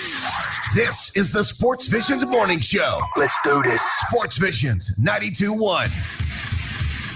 Good morning. I'm Rex Castillo. Here's a look at your morning headlines. Food banks in Alabama say federal cuts to the Supplemental Nutrition Assistance Program, or SNAP, places a big burden on them and other nonprofits to support their community. This comes as the state will pay more to run the SNAP program next year. Former Secretary of State John Merrill says Alabama wants to meet people's needs, but also help people move forward. In Columbus, the search for a new city manager continues. Mayor Skip Henderson told the council the consulting firm helping with the hire would be seeking input during the next week. He also asked each counselor to submit 2 names and fill out a survey for the consultant. Mayor Henderson did not give a timetable for having a new city manager in place, and once Mayor Henderson makes a recommendation, the council has to approve it. Atlanta police are looking for 3 men and a woman who approached a group of people who may be involved in a deadly mass shooting. Officers responded to a report of multiple people shot on Edgewood Avenue in the Sweet Auburn neighborhood around 1:30 Monday morning. Officials say a 27-year-old man was killed and an 18-year-old remains in critical condition. The other victims are in stable condition at this time. From WRBL News 3, I'm Rex Castillo. Have a great rest of your day. Good Wednesday morning. We're starting the day off cloudy and humid with areas of fog.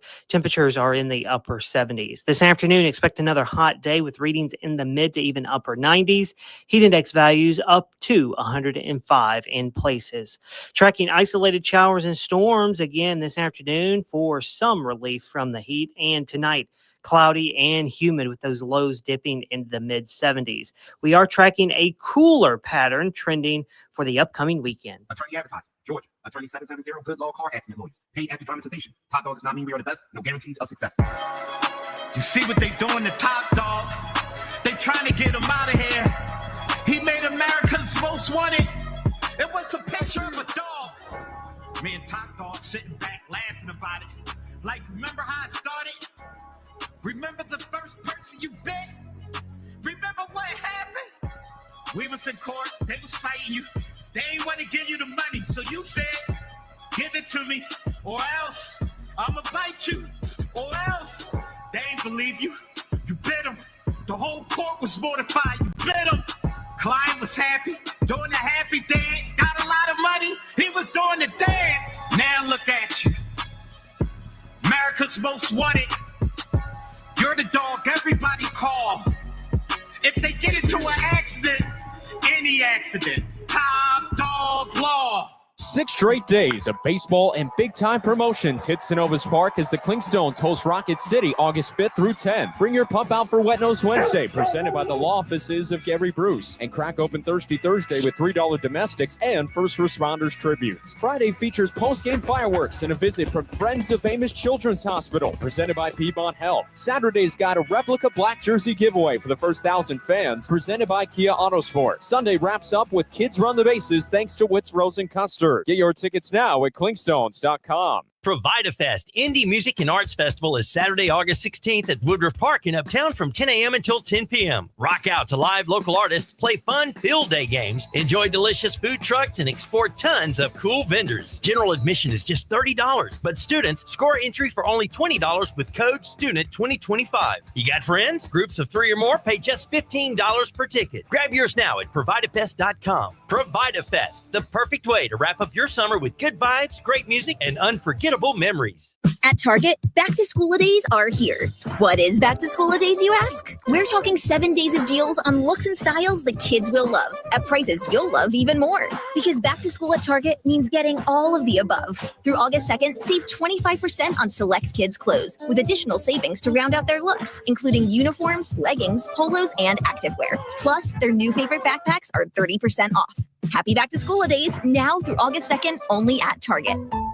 Terms and conditions apply. AutoNation's Columbus Chrysler Dodge Ram. We believe in giving people a break. Like $16,000 off a 2025 Ram 1500 Laramie Crew Cab 4x4. Or $21,000 off a 2024 Dodge Charger Daytona Scat Pack all-wheel drive. And if credit's been a struggle, don't stress. We've helped folks with no credit, bad credit, even bankruptcies. We're here to help, not judge. Looking for a solid used ride? We've got thousands at AutoNation's Columbus Chrysler Dodge Jeep Ram. And with 2 locations in Columbus, we're closer than you think. Come see us. We'll treat you right. The Herd with Colin Cowherd, 12 to 3 on Sports Vision's 92.1. Now back to the Sports Vision's morning show. Here's Carver Tigers legend DJ Jones and Thrift Behringer. It's not that I don't want you here. Yeah. It's something about the way you Welcome back to the Sports Vision's morning show. DJ Jones, Thrift Behringer. It's hump day, y'all. And I tell you, man, it's nothing like making it to midweek. And obviously you can see the other side. You can see the light at the end of the tunnel, any and all of that. Again, it's just one of those things, though, to just know that here we are in the 7th month, about to be the 8th month, Thrift. And it's just been going and going and going. It's unbelievable. But I tell you what, all things lead to football season, high school football, college football, and professional football. Yeah, that's exactly what when we started this endeavor back in January, DJ, we were doing everything, getting all the kinks out for what is about to be an incredible football season. It is indeed. And I know that, again, we talk a little bit about, the staffing again, and all they've been hearing about is all the different games and all the different opportunities that they're going to have to see and hear on Georgia Alabama Sports Live. But obviously you had, some training, or you have some training coming up. with some new announcers and some drills that you guys are going to be doing with the scrimmages and whatnot. I think that's an ingenious idea to go ahead and give everybody a practice run so that, when you and I were doing this back, years back, we had to just jump right on the horse and ride. We couldn't practice and all that good stuff. But thank goodness now that you do have time and exhibition games or practice games or scrimmages to put your guys, to put them in action. Yeah, and they need to work on and troubleshoot and know what it takes and just kind of knock some rust off or anybody else. So this Friday, we're going to do that at Otis Spencer Stadium. So thank you to Kendall for allowing us to do that. And then we're trying to add something unique this year for football broadcast, CJ. We're trying to have an in-studio halftime show. Oh, okay. Which there is a possibility very high because of just it's unbelievable what technology can do, man, and how easy it is. Because you would think how it's going to be hard. You need this, you need that. It is just one button.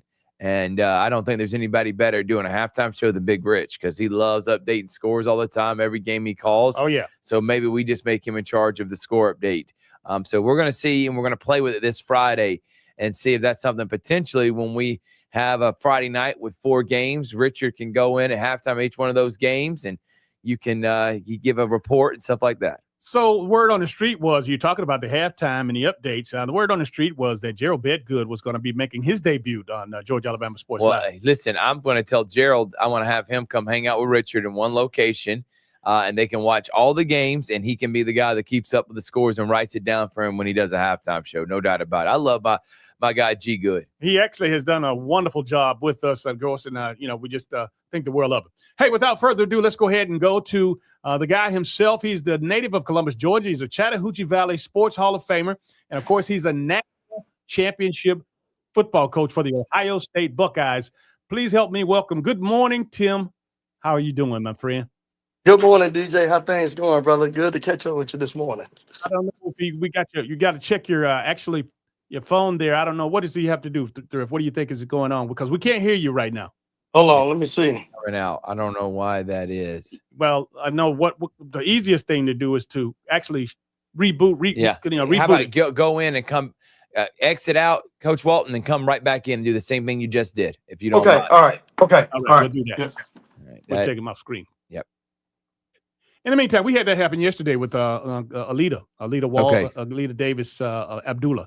And again, I don't, it just happens. Obviously, technology, it is what it is, and sometimes these sophisticated links don't do everything you think that they got to do. But hey, we'll make it work. But I tell you, excited to have Tim here, and again, I'm glad that he's taking time because these guys are getting ready to go to work, man. They're getting ready to get it in, and if you know what you know, it's one of those things where, man, hey, look, it's literally impossible to corner one of these guys now so close to training camp. Yeah, it is, and I don't know why. Hopefully this is because I think we got him back. And Coach Walton, can you hear us? Can you hear me now?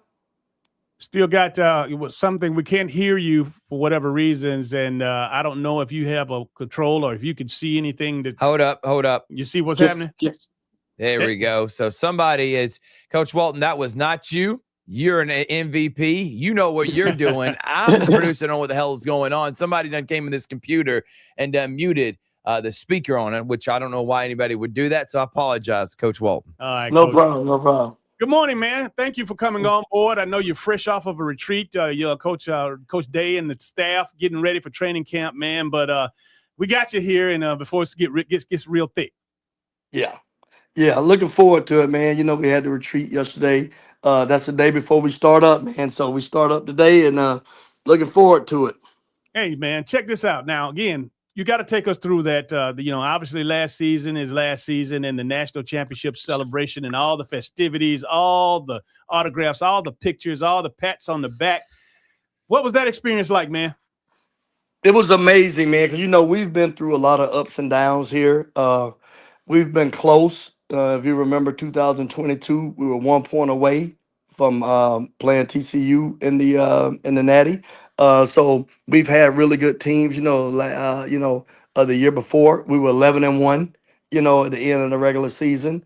So we've been close. We've been right on the brink. It was good to get it over the hump, and then we still were. It was real challenging then because we went on one of the greatest playoff runs in college football history. So we had to buckle down because of the loss at the end of the season. But it was a great feeling, man, to bounce back and overcome some adversity and be able to get it to the top. I gotta ask, man, those couple weeks right after the Michigan game, what was that like? Because I keep hearing the stories of the motivation, the guys being more focused than ever, and then that hunger. Like, how was that like? Because afterwards, everybody's firing, Day, you, and everybody on the coaching staff. Y'all are done. We're going to bring in a new regime, and by the end of January, y'all are national champions. How was that like, man?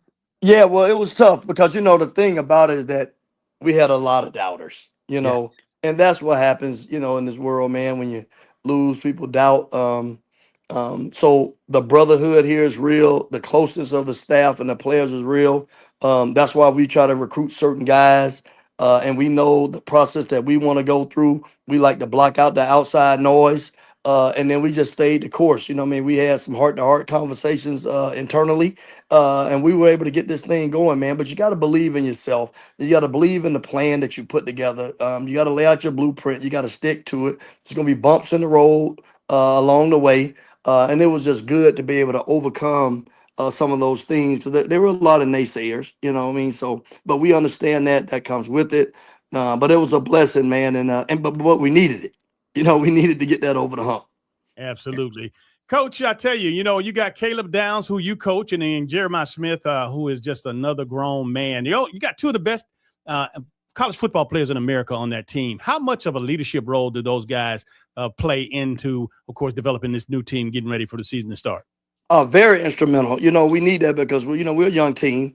So the leadership of Caleb and bringing along some other guys like we have Igman Olsen and Matthews, Sonny Styles. We got some other guys that got to come along. Then on the offensive side, obviously Jeremiah, but you got Carnell Tate. You have some other guys that Max Clare, that came in to do that can help bring this thing along, man, and help the young guys settle in to try to go on to another epic run. But the leadership will be pivotal this year. Coach, in this upcoming season. What made this offseason different? I know you got the national title on, but what made it on you? Because your routine as far as recruiting and getting on the recruiting trail and doing what you had to do.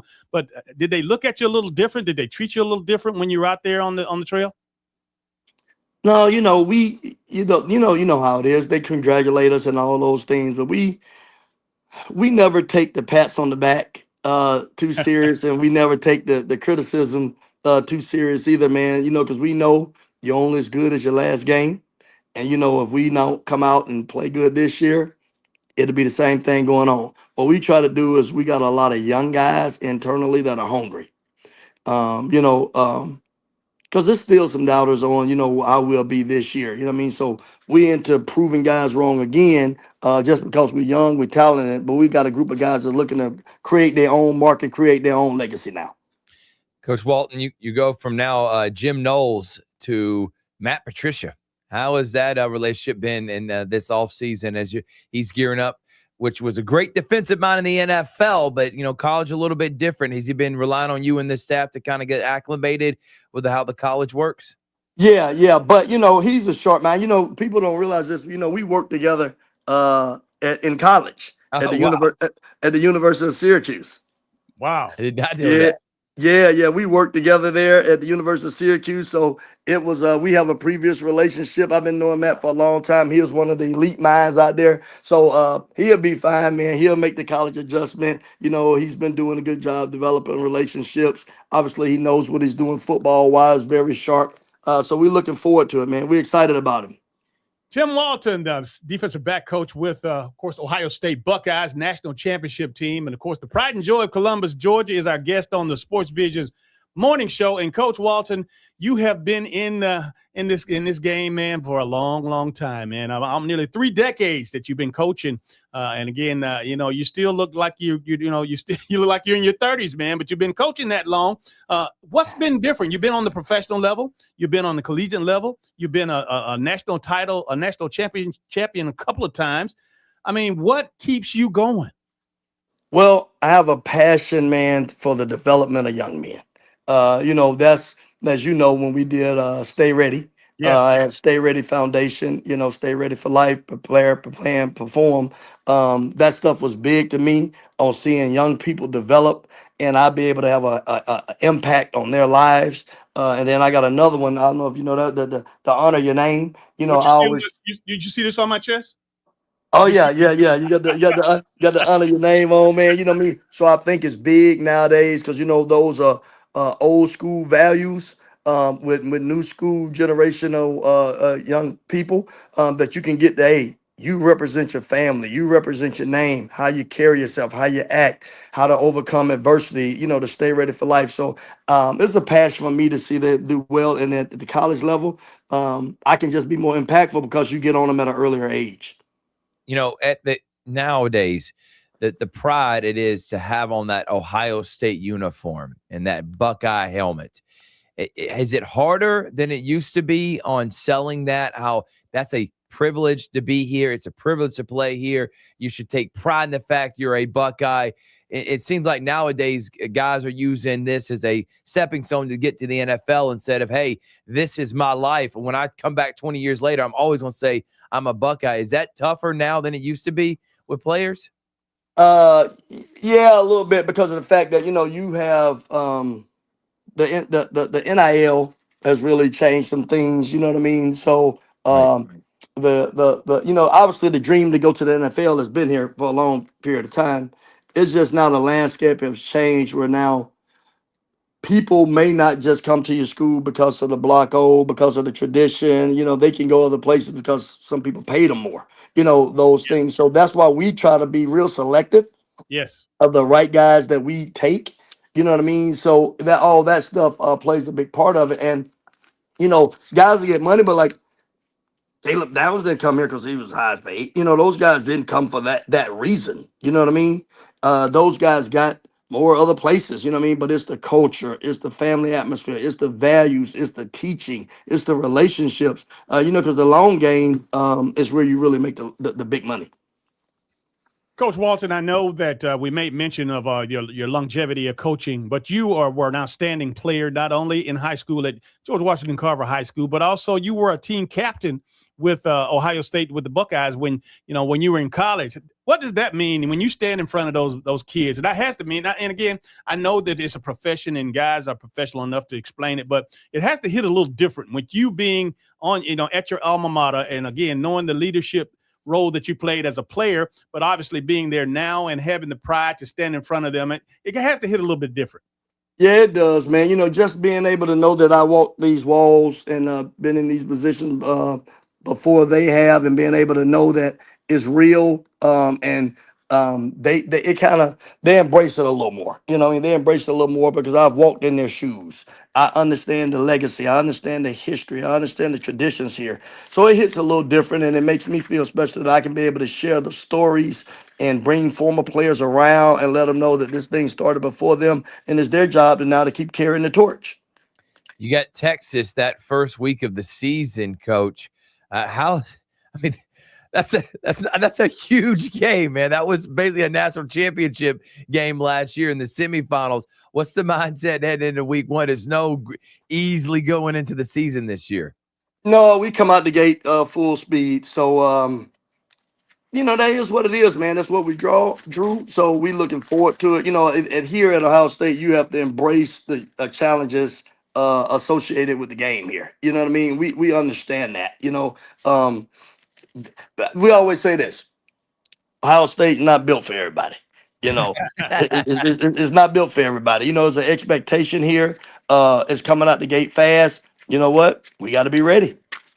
Tim Walton is our guest on the Sports Visions Morning Show. And Tim, I love it. And again, you use the tool of social media really, really well. And I love it when you have those inserts on social media, when you're talking and motivating your players. Now, give me a little bit of an understanding, because again, a lot of coaches don't want to deal with, social media, much less use it as a tool to help their kids get going. But I think it serves a couple of different purposes, because not only do I get excited, potential recruits see it and they see how you vibe with your players, and certainly all the amen corners that you got going on. Yeah. I know Yeah. they're enjoying it too. Yeah. Oh yeah. Oh yeah. Oh yeah. It's good, man, because here's the deal. I'm an older guy. You know what I mean? I'm 54 years old. So you're coaching guys that are 18, 19, 20 years old. So there's a big age difference there. So what I try to do is create, and if you notice, my poems or my messages are about life. You know, there are things about faith, God, overcoming adversity, discipline, work ethic, effort. They're always this. There's a poetic flow with a meaningful message. And that's kind of how I always do it. You know, you'll never see me get up and talk about junk. You know what I mean? I'm an old school guy. It's going to be a message behind everything I give.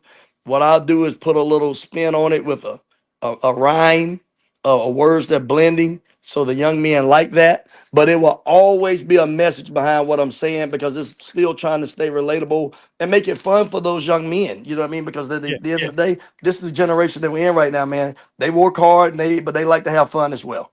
Coach, it's another tool that you use.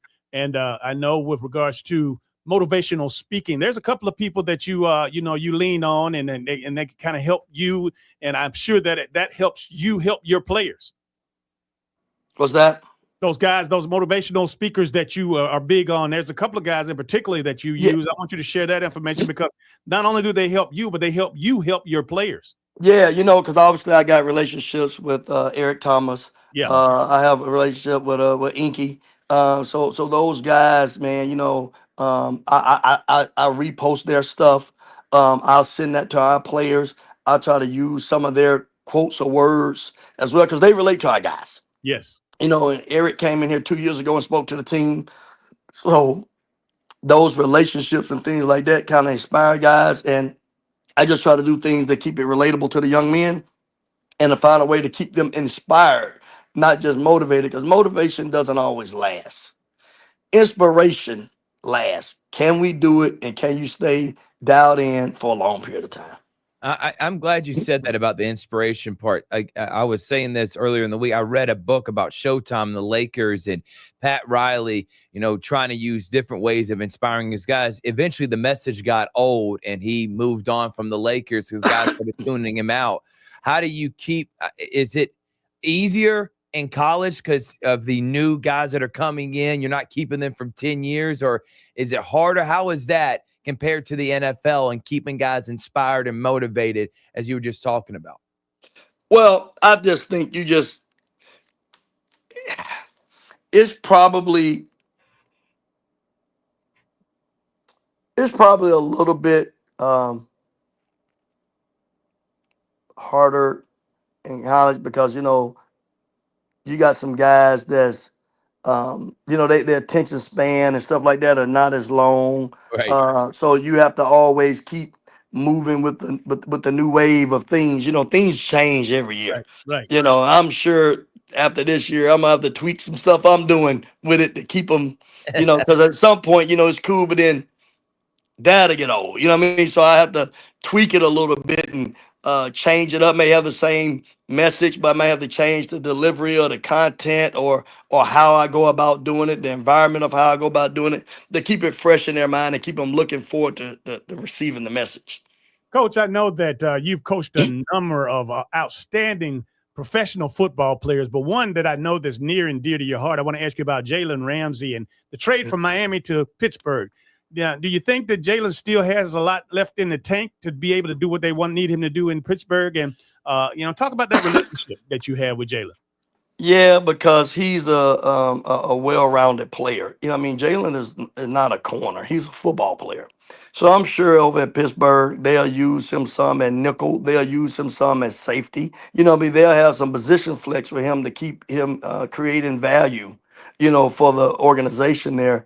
He can tackle. He's smart. He still runs well enough. You know what I mean? And they have the ability to plug and play him at different spots. So that creates his value. And then obviously, you know, he's tough and played the game for a long time. But you have a lot of flexibility when you can move him around and put him in the right spots that best suited for his skill set nowadays that he's been in the league for a long period of time. What's the schedule like now moving forward, heading into the season? It's all gas, no breaks now, man. We start up today. So guys report, and we won't come up again till February. My goodness. Wow. I tell you, before I got a couple of more questions here before we let you go. As far as you getting settled in, and I know that you were living in Jacksonville, and of course, obviously Columbus is near and dear to your heart, and that's where you work. How did you manipulate it? And I know you got family all over the world, your kids all over the country, not all over the world. I know your kids are grown and moving around. Give me how you holding the family life together.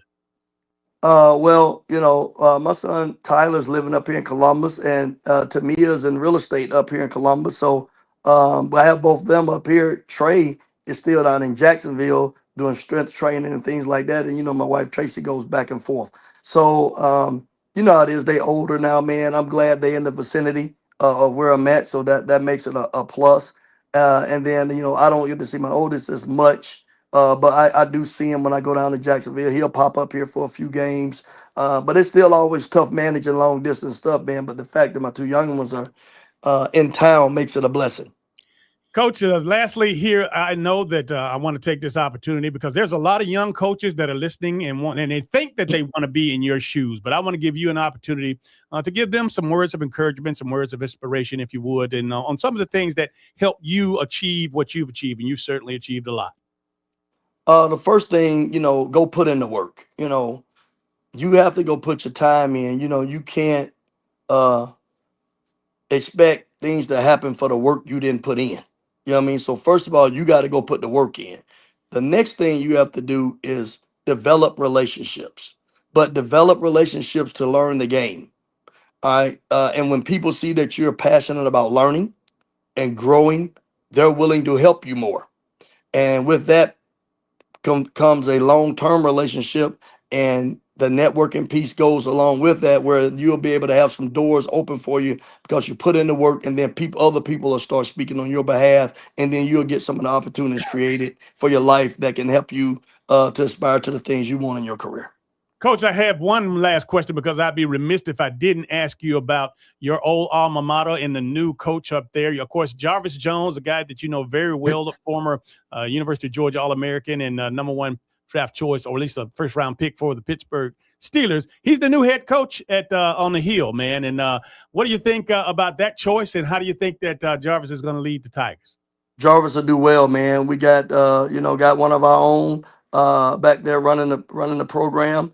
He'll do well. Hopefully the community and the supporters come out and show him some love and back the program, man, and see if they can go try to win another state championship. But he'll do well to the guys. He's been there, done that. He's played at elite level college. He was a first round pick in the NFL, so he's checked all the boxes for things that young high school players are looking to aspire to do. Now they just need to listen. Parents get on board, get some support from the community, and have a chance to go build a long legacy there as a coach, because he's already done that as a player.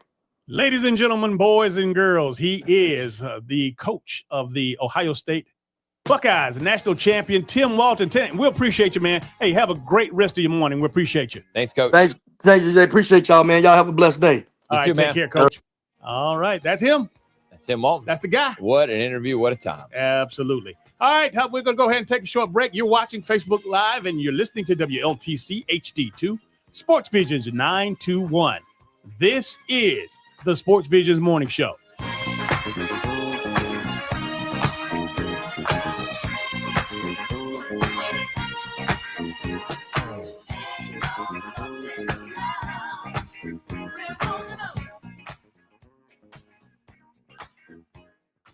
You're listening to the Sports Visions Morning Show. Sports Visions 92.1.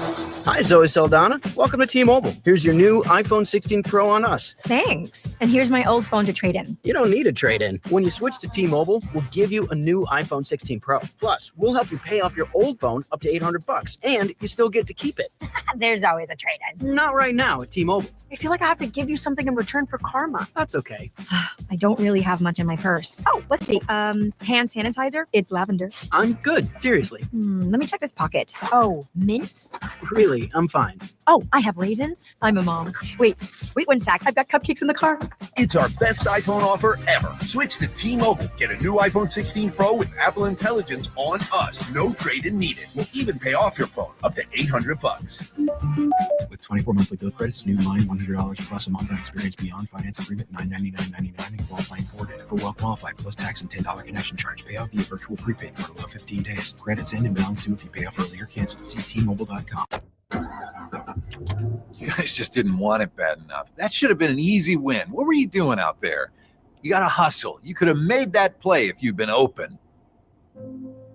On the car ride home after the game, when you think you're helping by telling me what I did wrong and what I need to work on, all I hear is that I'm not good enough, that I'm supposed to be perfect, that it's not okay to lose. On the car ride home, all I need to hear is how much you love me and enjoy watching me play. That my worth isn't determined by my performance. That even on my worst day, I am worthy. That you see me learning, growing, and doing my best. And that is enough. This message presented by the AHSAA and the Alabama High School Athletic Directors and Coaches Association. Do you have a car sitting around you want to get rid of? Then here's a great idea. Donate your car and help veterans and their families. Yes, one fast call to the Veteran Car Donation Program and we'll come and remove your car for free. Fast, free towing, and 24-hour response. You can donate most cars, trucks, or SUVs in most conditions. The proceeds raised goes to help active military, veterans, and their families, and you get a tax deduction. All you need to do is make this free call. Get rid of that old car and help the vets. We make it easy. Make this free call now and book your fast and easy pickup. Call the Veteran Donation Program now. Donate your car and help veterans and their families. Operators are standing by. Here's the number. 800-890-7021. 800-890-7021. 800-890-7021. That's 800-890-7021. Lori's Furniture Express, your expressway to save. Wow, it's that time of year again, back to college, and time to get those dorm rooms and apartments ready. And Goree's has a great selection of sleeper sofas, rugs, twin, full, and queen-size mattresses and beds in stock. Everything to complete your furniture needs. And remember, you can get it to go. And that's only at Goree's, Alabama Highway 169 in Opelika. Your home for the Dan Patrick Show, 9 to 12 on Sports Visions 92.1. Now back to the Sports Visions Morning Show. Here's former Green Bay Packer DJ Jones and Thrift Behringer.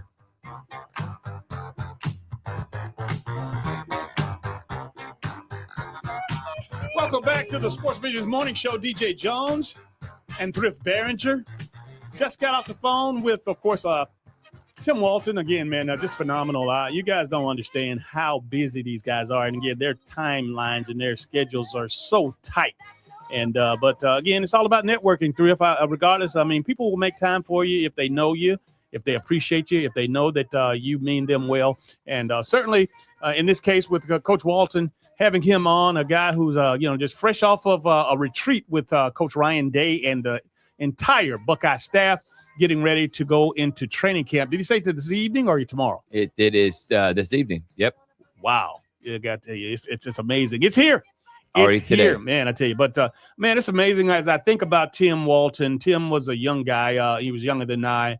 And he, again, Felix Walton and Shirley Walton, his mom and dad, had done an excellent job with he and his sister, Sue Walton. And, man, I tell you, Sue was an All-American sprinter out of Carver High School, who actually signed with Ohio State and ended up leaving at Ohio State. She went out to join Ohio State while Tim was there playing football, and Tim was a captain there on the defensive side.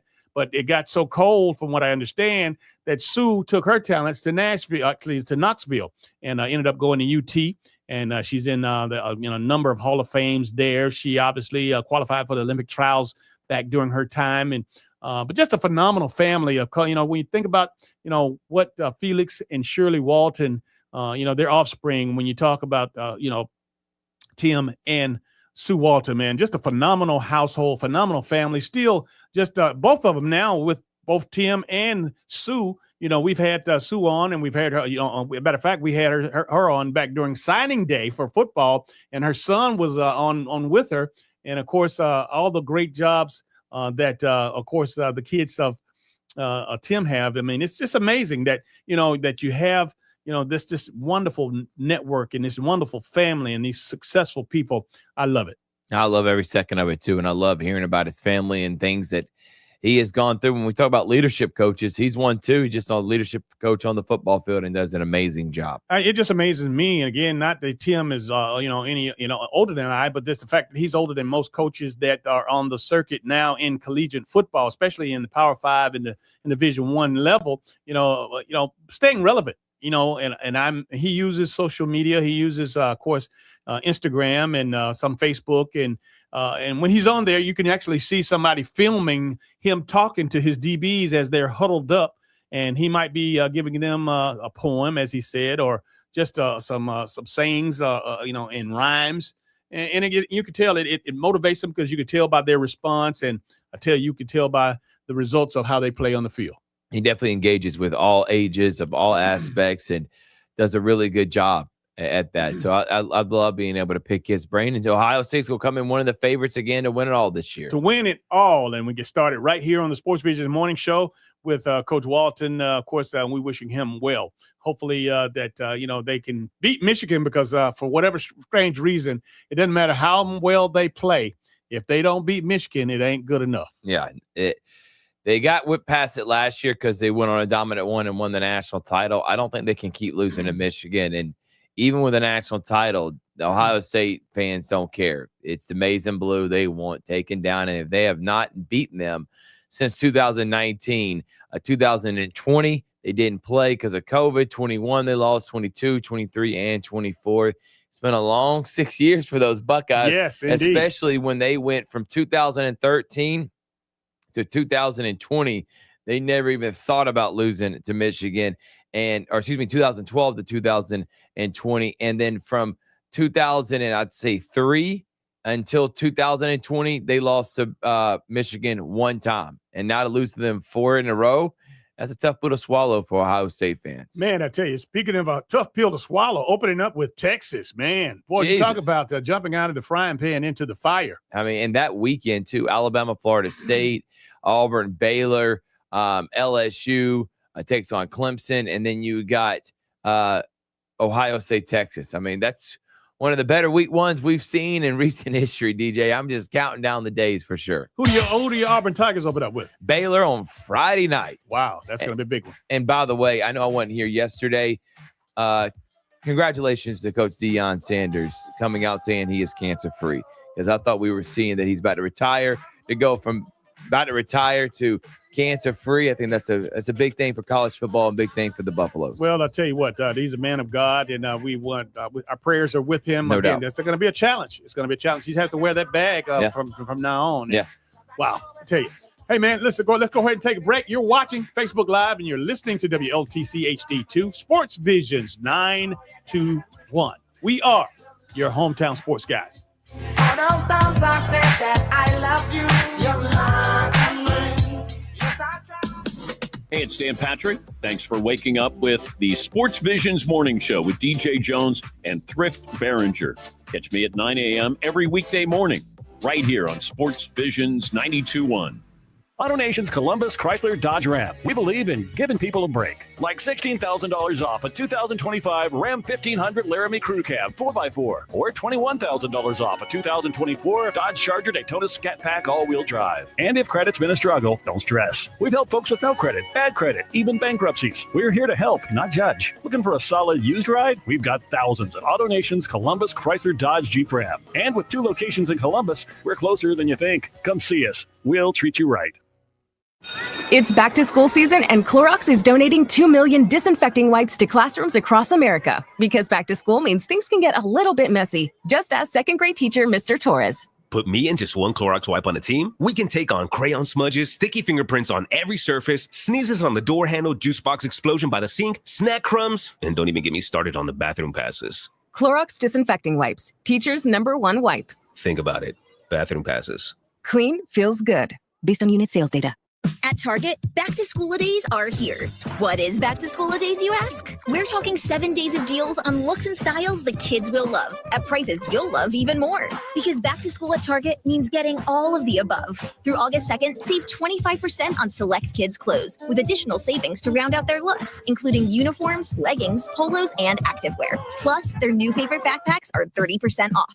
Happy back to school days now through August 2nd only at Target.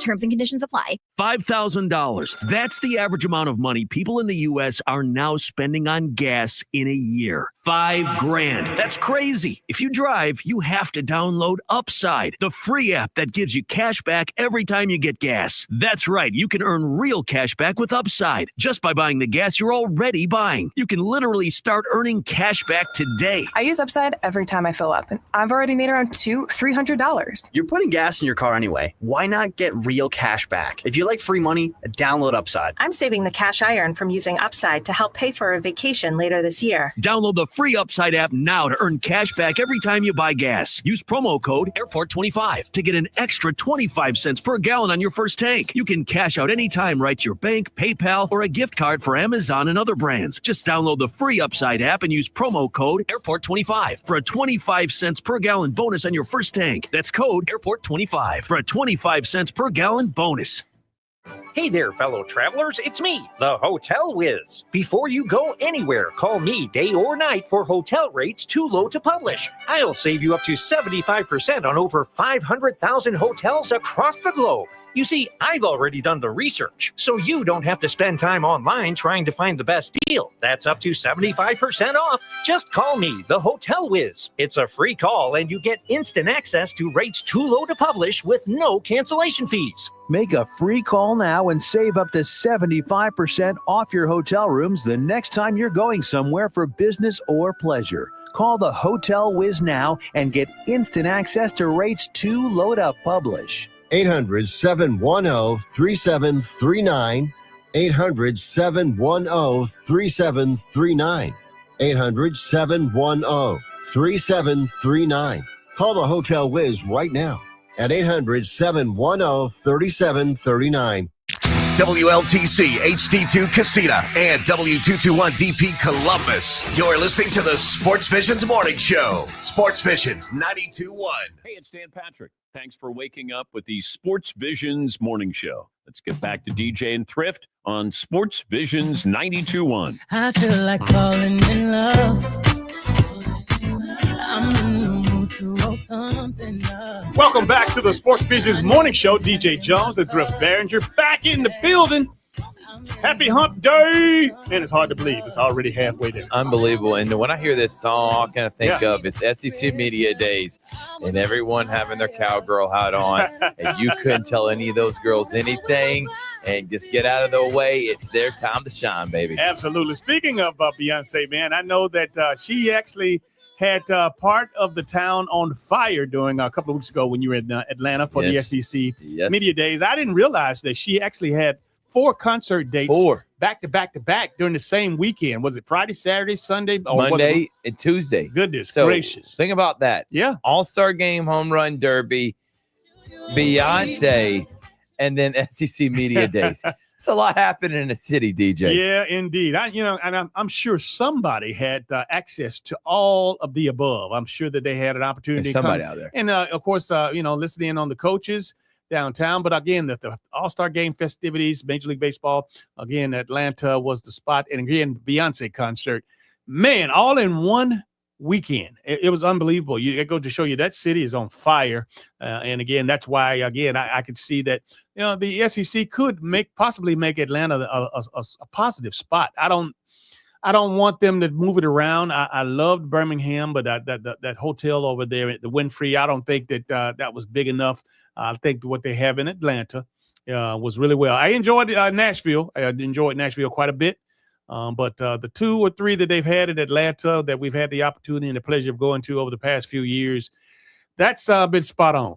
Yeah, 100%. And I love that they took care of us. It made us feel good. The only thing I'd say that needs major improvement, and it seems like this happens a lot for these events, man, is the food. Oh, my God. That should be the last thing. I mean, with these big, nice hotels with these wonderful chefs. I don't want cold chicken. Oh, my goodness. I don't want to use butter that's frozen that I can't even get on my hard roll that is about as hard as a baseball. Inexcusable. Come on, man. Inexcusable. But, the bottom line is that if you don't let folks know, they think it's okay. Yeah, and I'm putting this disclaimer out there, too. I need, especially the programs, treat your media right, and specifically Auburn. I'm sorry, cold Whataburger that's been sitting there for 2 hours because, they get there early. If there's a game at 1 o'clock, all right, and it's a 12 o'clock kick or 12 o'clock, whatever it may be. Right. They got Whataburger's been sitting there since 10 because someone got there early. The food gets early. They can't wait till last minute to put them out there. Most media members get there early. So I'm not hungry when I first get there. I'm trying to go on the field, everything else. So when I come back up and I'm eating food that's been sitting there, especially a burger, come on, we can't do that. We got to do something better. I'll give Kirk a call and see if what he can do. Kirk Sampson over there. He's the head honcho. And again, he lost the young lady. Shelly Poe. Yeah, Shelly was awesome. And then again, just as I'm sure that Kirk will have some assistance and some help. Yeah. But he's the guy. He calls the shot. He's the shot caller. Yeah, and he most definitely is, DJ. So Shelly Poe gone. I did see Claude Felton at the SEC Media Days and Leland Barrow. So I was good to see them, but Claude's still the rock star. I mean, he's walking around. He had a young lady that was with him. I don't know if it's an assistant or not, but there wasn't one person that didn't stop and say, hey, Claude Felton. I don't care if it's the smallest person on the totem pole when it comes to media or if it was one of the top ones. Everybody wanted to talk to Claude Felton. Let me just tell you this. Claude is a rock star, and that attention is contagious. I mean, when you become a personality of sort, I mean, when you handled the University of Georgia's football coach's business, I mean, like Leland is for Kirby. These guys, in the same way with Kirk Sampson and all the others throughout the league, man, those guys, you know what? They're at the top programs. They're running stuff. And, I started to say something else. They're running SHI. But anyway, they're running things, man. And, it's not anything to bark at, because the bottom line is these guys are very important. They control the schedules, and you have to deal with these guys if you want to deal with the coaches. If you want to get any information out of the football program, you have to go through these guys. So they are become right. And Claude over 40 years. Unreal. Claude met me when I was 18 years old, and I met him. I don't remember. He probably wasn't too much older, but he, again, that 40 years of a relationship means something. And again, I hated to see him leave, but at the same time, I wanted him to go off and enjoy the retirement. But he left behind. He had several guys that include Leland Barrow, Trey Wingfield, as well as Mike Mobley. These guys, they are still there, and they still are very, very good at what they do. It's not Claude, but Claude still makes appearances. He's still, matter of fact, they named one of the new levels of the press box. I believe it's the 4th level of the press box of the Claude Felton press box. Again, and he got a big picture, big portrait of him up. And like I said, he's a rock star. He's iconic. I love him, and I love that I got to meet him and know him, DJ. Absolutely. 706-324-1420 is the number to call if you want to chime in. Of course, we've been talking Ohio State football. We had an opportunity to talk and chat with, of course, Tim Walton, the defensive back coach. And I believe Tim might be the assistant head coach to Ryan Day as well. Associate head coach. Yeah, absolutely. But right now, we're going to talk Bama ball. We're going to talk with a guy that knows the lay of the land over in Tuscaloosa. His name, of course, is Stephen M. Smith. Good morning. How you doing, sir? That's him. Good, guys. How are you guys feeling? How we doing? We can't hear you, buddy. We can't hear you. Do it again. Hold on. No, we got it. We got you. We having some malfunctions on our end this time in the morning, but normally, hey, that doesn't happen because we know you're Johnny on the spot. How you doing, man? Doing good in yourself. Really good, man. We appreciate you waking up. I know you got the newborn, correct? The due date is going to be November 23rd. That's the due date. November, but still, though, you're going through all the routines. You're practicing up. Right. Yeah. But But thank you for waking up with us this morning, man. But we just had to get a little scoop from you on Alabama and Kalen DeBoer, and right now it's just a matter of going into camp, reporting to camp, and getting situated. Any last minute things that we need to know about or that we don't know about? I think the biggest things, guys, is going to be just the highlights going into camp are the big ones. But for example, Bama starts camp on the 31st of this month. So Ryan Grubb, how exciting can his offense be, right? That's the number one thing that Alabama fans are having there on the docket. Ryan Grubb, who finally says yes to Alabama after saying no to Nick Saban in 2023, saying no to Kalen DeBoer, his good buddy last year. It wasn't quite time yet. Now is the time. So, Bama fans want to see how explosive is this Ryan Grubb offense. Is he really the guy needed to come in here and run this offense and take it over with DeBoer? Number two is going to be Ty Simpson, right? As great as Jalen Milroe was, and he was talented, and we want nothing but the best for him in the NFL. With Ty Simpson, he has said all the right things this offseason. He wants a national championship. He does not want his career to end without a national championship. So how does Ty Simpson look in this offense? How does he perform in this offense? Another thing, that group of wide receivers, the wide receiver room the last couple of years for Alabama as a group has not been at its best, especially when you look at that group that had Jerry Jeudy, Henry Ruggs, Devontae Smith, Jalen Waddle, John Mechie. That was an incredible room. We're talking 2017 to 2019. This room is very, very stacked with talent, but how good can this room be? That's a question. And then defensively, year two under Kane Womack, this 4-2-5 swarm defense. What has Coach Womack learned of this defensive line? Do they have that guy or those group of guys that can close on the quarterback, get pressure, get negative plays in the backfield? Those are just some big highlights here that fans want to see answered entering this fall camp. Yeah, Alabama's going to be coming in is, again, a lot of momentum, a lot of people very high on Stephen. But I do got to ask this question, though. Your boy, Greg McElroy, he said, you know what? I want to come out with the hottest take and ruffle some feathers here at SEC Media Days. Nick Saban's wanting to come back into coaching. Now Nick Saban's having to go on Fox News and put out fires that he's not coming back, even though he thinks coaching was a lot easier than running, I think he said, the sweeper or the vacuum for Miss Terry. What is your mindset, though? Is Uncle Saban coming back in the near future? I don't see it. I really don't. I mean, I know Greg would not put out something unless he was really in the know, or a source that gave him that information was really in the know. But knowing Coach Saban, as I was around him his entire tenure there at the University of Alabama, he really now wants to be around those grandkids. He really wants to be around his family right now. And when you look at Coach Saban, doing the TV that he did last season for ESPN, he was finally at a place in his life where you saw the fun side of Saban really come out. You saw, hey, he's funny. Hey, he's entertaining. Hey, he's good for television. And the guy is making money, y'all, hand over fist, whether you believe it or not. I mean, he's making $500,000 a year just being an advisor to the program. ESPN's cutting him a big check. He's getting a big check from Mercedes. He's getting a big check from all these commercials he's doing. Saban ain't starving for cash. He living life right now. The man looks like he's 10, 15 years younger right now. Like he's aging in reverse. It's crazy. So not having the stress that was on him at one point in time, and now he gets a chance to be back into the frame of the precious part of life, which is enjoying your grandbabies. Yep.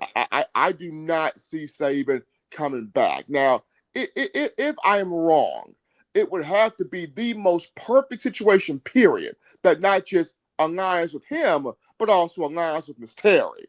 But if it's not a situation that aligns with Miss Terry as well as him, Saban is going to be enjoying those grandchildren in that retirement.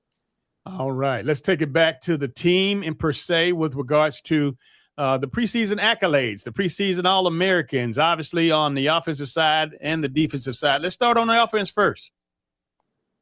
Oh, absolutely. So preseason offensively, you look at, Ron Williams is up there for the player of the year, for the Maxwell player of the year preseason. Ron Williams coming into his second year at Alabama, freshman sensation at 17 last season, 8 touchdowns, 865 yards receiving, 48 catches.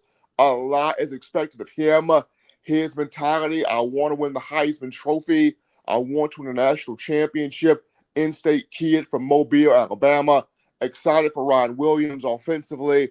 Defensively, you've got Deontay Lawson at linebacker from Mobile up for some preseason accolades. You got a few other guys in there as well. Guys like Tim Keenan with some preseason accolades. So you have a few guys that have been mentioned this offseason. But the main thing, DJ, this team wants, that these players want, they want that national championship badly, because you go back to the last title was 2020, the COVID pandemic year. And that was where we were all wondering, would we have football at all that season with the pandemic, with mask mandates, with social distancing, with nobody being able to really congregate for real. And it was a fight. But you got a college football season. You got it with an all-SEC schedule, and Alabama was able to get that done with Nick Saban as head coach, winning that championship in 2020. Well, fast forward, it's been 4.5 years since you've held that trophy, since you've had that ring, put there on your finger. So these players hungry for it. They like the preseason accolades. It's cool and all, but it doesn't mean anything without that championship hardware. So that's what all of these young men are wanting to go after this season. Stephen, in your guesstimation or your best understanding, who are the top players that we don't know about? Well, right now, guys that you don't know about, I think probably the best kept secret on this roster at wide receiver is a young man by the name of Rico Scott. That guy is somebody to keep your eyes on this season. I mean, we know Ron Williams. We know Jeremy Bernard, the transfer from Washington. Isaiah Horton, the transfer from Miami, did great things with Cam Ward and now at Alabama. But I think Rico Scott from Pennsylvania is going to be a star. That guy is going to be a star. Lancier Brooks, the freshman, will be also. But I think Rico Scott is a name to keep your eye on, offensively. Another name, this is on the defensive side, that people need to keep their eye on and look at is Red Morgan. A guy that is a talented young man, hardworking kid, another in-state guy from Central Phoenix City High School, Phoenix City, Alabama. This dude came in on the small side, frame-wise, at 170 pounds. He's now bulked up. He's 185 now as a defensive back. He was a safety in high school. He's transitioned now more so to cornerback. The guy is athletic as all get out, DJ. Just an athletic kid. He's becoming a little bit more of a developmental scheme player, but Red Morgan, a very much so athletic kid. Keep your eye on him. Another name defensively is Yanze Pierre at that linebacker position, an outside wolf edge rusher, probably the most twitched up edge rusher Alabama's got. I know the title are excited about Quay Russaw, who dropped some weight here in the offseason, going from 251 to 243 pounds. That's very exciting. But Yanze Pierre came in the same class as Russaw, that 2023 class. And so Pierre, probably the most bendiest of the edge rushers, can really convert speed to power.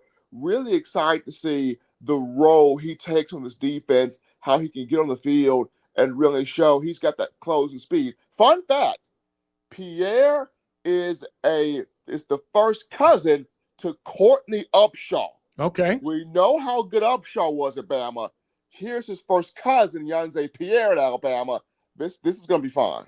It definitely is, man. And looking at this Alabama Crimson Tide last year, put up 34 a game and then only gave up 17, which was the lowest amount of points they gave up, Stephen, in over 7 years. So the defense was actually much improved, as much as everybody wants to make a deal about that Vanderbilt game, which they gave up 40 points. I don't think the defense was the issue. It has to be the offense, right? Is that what the biggest thing you're saying? The Ryan Grubb addition has got to be the biggest improvement this offseason? Absolutely. I mean, people look at the Vanderbilt game 3 of DJ and they scoff at it. They look at the Oklahoma game. They look at the Tennessee game. Of course, the Michigan, bowl loss right there. But Kane Womack is the closest thing to Jeremy Pruitt that Alabama fans have seen in quite some time. Remember that those Pruitt defenses, 2016, 2017, that were big on sacks, those Pruitt groups gave up maybe just 17 points a game or less. For the first time last season, you had a Womack defense that gave up just roughly over 17 points a game. Roughly. That's the best since those Pruitt defenses. So the only thing they want to see from this defense is being able to pop out guys that can close on the quarterback, get those negative plays, sacks in the backfield there. Offensively, you had struggles last year. Once again, as great as Milroe was as an athlete, could get out there running the football, could throw the ball as well. You didn't have that consistency that you wanted in the passing game. And part of that was needing a real deal offensive coordinator. When you were used to having the Lane Kiffins that would call touchdown before the touchdown even happened. When you had the Steve Sarkisians, who were just masterful schemers. You had the Michael Oxleys. And fun fact, Michael Oxley had this group averaging 48 points a game during his tenure. The highest point per game total during the Saban era came from Michael Oxley. People don't recognize that. You got to give Mike Oxley his flowers. He did an incredible job running that scheme. So when you had coordinators like that, you want to get back to that. And I think having Ryan Grubb, somebody who's cut from that kind of cloth, that's what has fans excited. Can he have this offense humming to where they're taking their shots in the passing game, but they can also line up and pound you down, being balanced in the rushing attack as well? Stephen Smith is our guest on the Sports Visions Morning Show here this morning, and we're talking all things Alabama football. Stephen is an analyst for the Bama Standard. Why don't you let us know a little bit about the Bama Standard?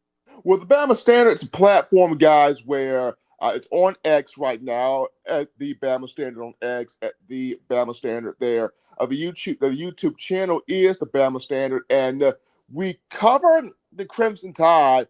And it's analysis, but it's also, we've got a few former athletes on the program as well. Marvin Constant, former Alabama linebacker. He played 99 through 02. You got him. You got Gerald Smoke Dixon, who was a defensive back for the Crimson Tide around that same time period as well.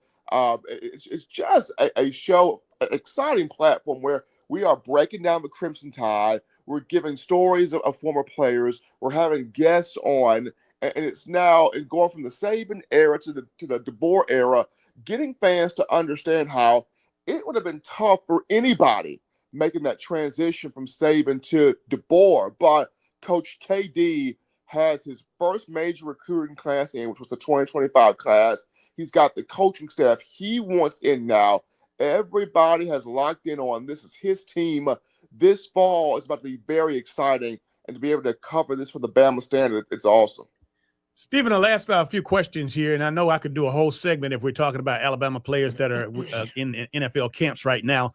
But the fact of the matter is that it is time. Of course, the NFL players are now in camp. Jalen Milroe, any talks, anybody hearing anything of what's going on with him out in Seattle?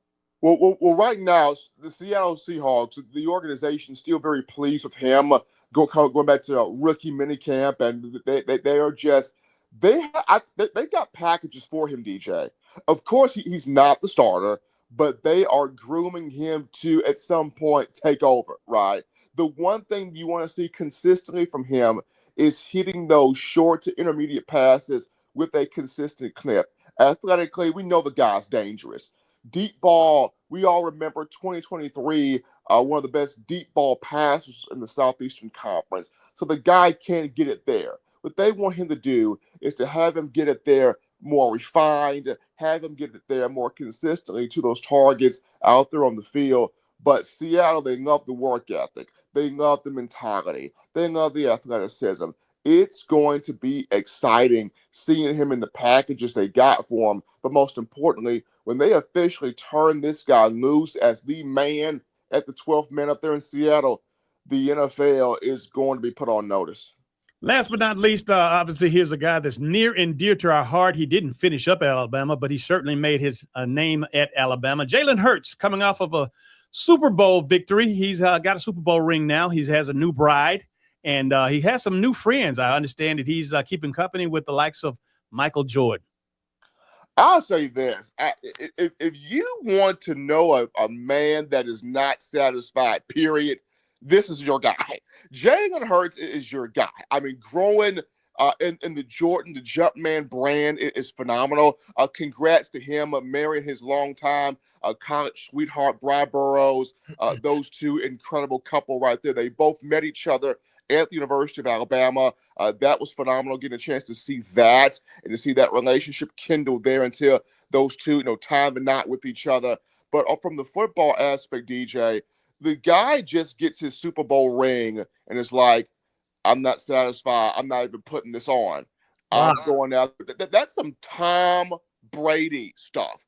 I'm not even putting this thing on. I'm going after another one. That's some Tom Brady, Michael Jordan. That's some competitive mindset nature in you. It's the night where you finally get the hardware that you've worked your whole life on. You see it hit your hand. You see the diamonds on top of diamonds on top of diamonds encrusted in that sucker. And you look at it and go, I'm going after number two. That just tells you he's in it for he wants to win.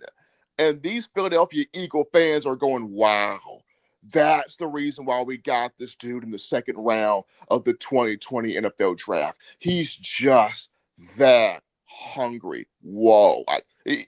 Eagle fans are happy. No doubt. He is Stephen Smith. He's the analyst for the Bama Standard, and he's also our friend on the Sports Visions Morning Show. As always, my guy, you always drop the great nuggets on the Sports Visions Nation. And listen, we appreciate you. Have a great rest of your morning.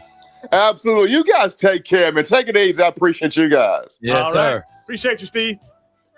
That's the guy. That's him. Absolutely. All right, we're going to go ahead and take a break. You're watching Facebook Live, and you're listening to WLTC HD2.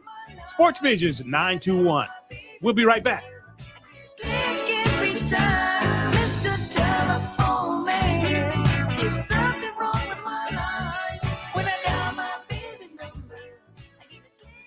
Hey, it's Dan Patrick. Thanks for making us your home for local, regional, national sports talk in the Chattahoochee Valley. This is Sports Visions 92.1.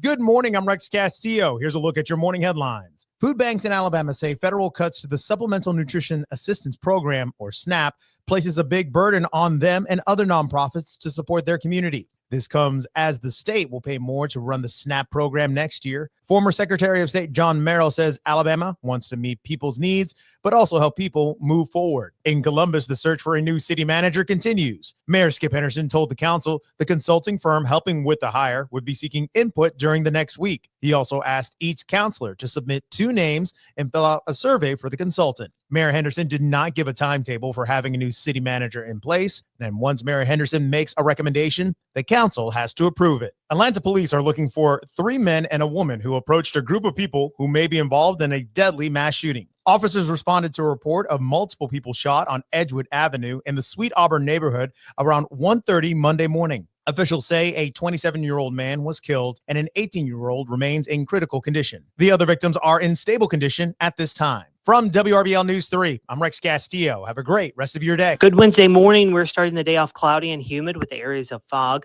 Temperatures are in the upper 70s. This afternoon, expect another hot day with readings in the mid to even upper 90s. Heat index values up to 105 in places.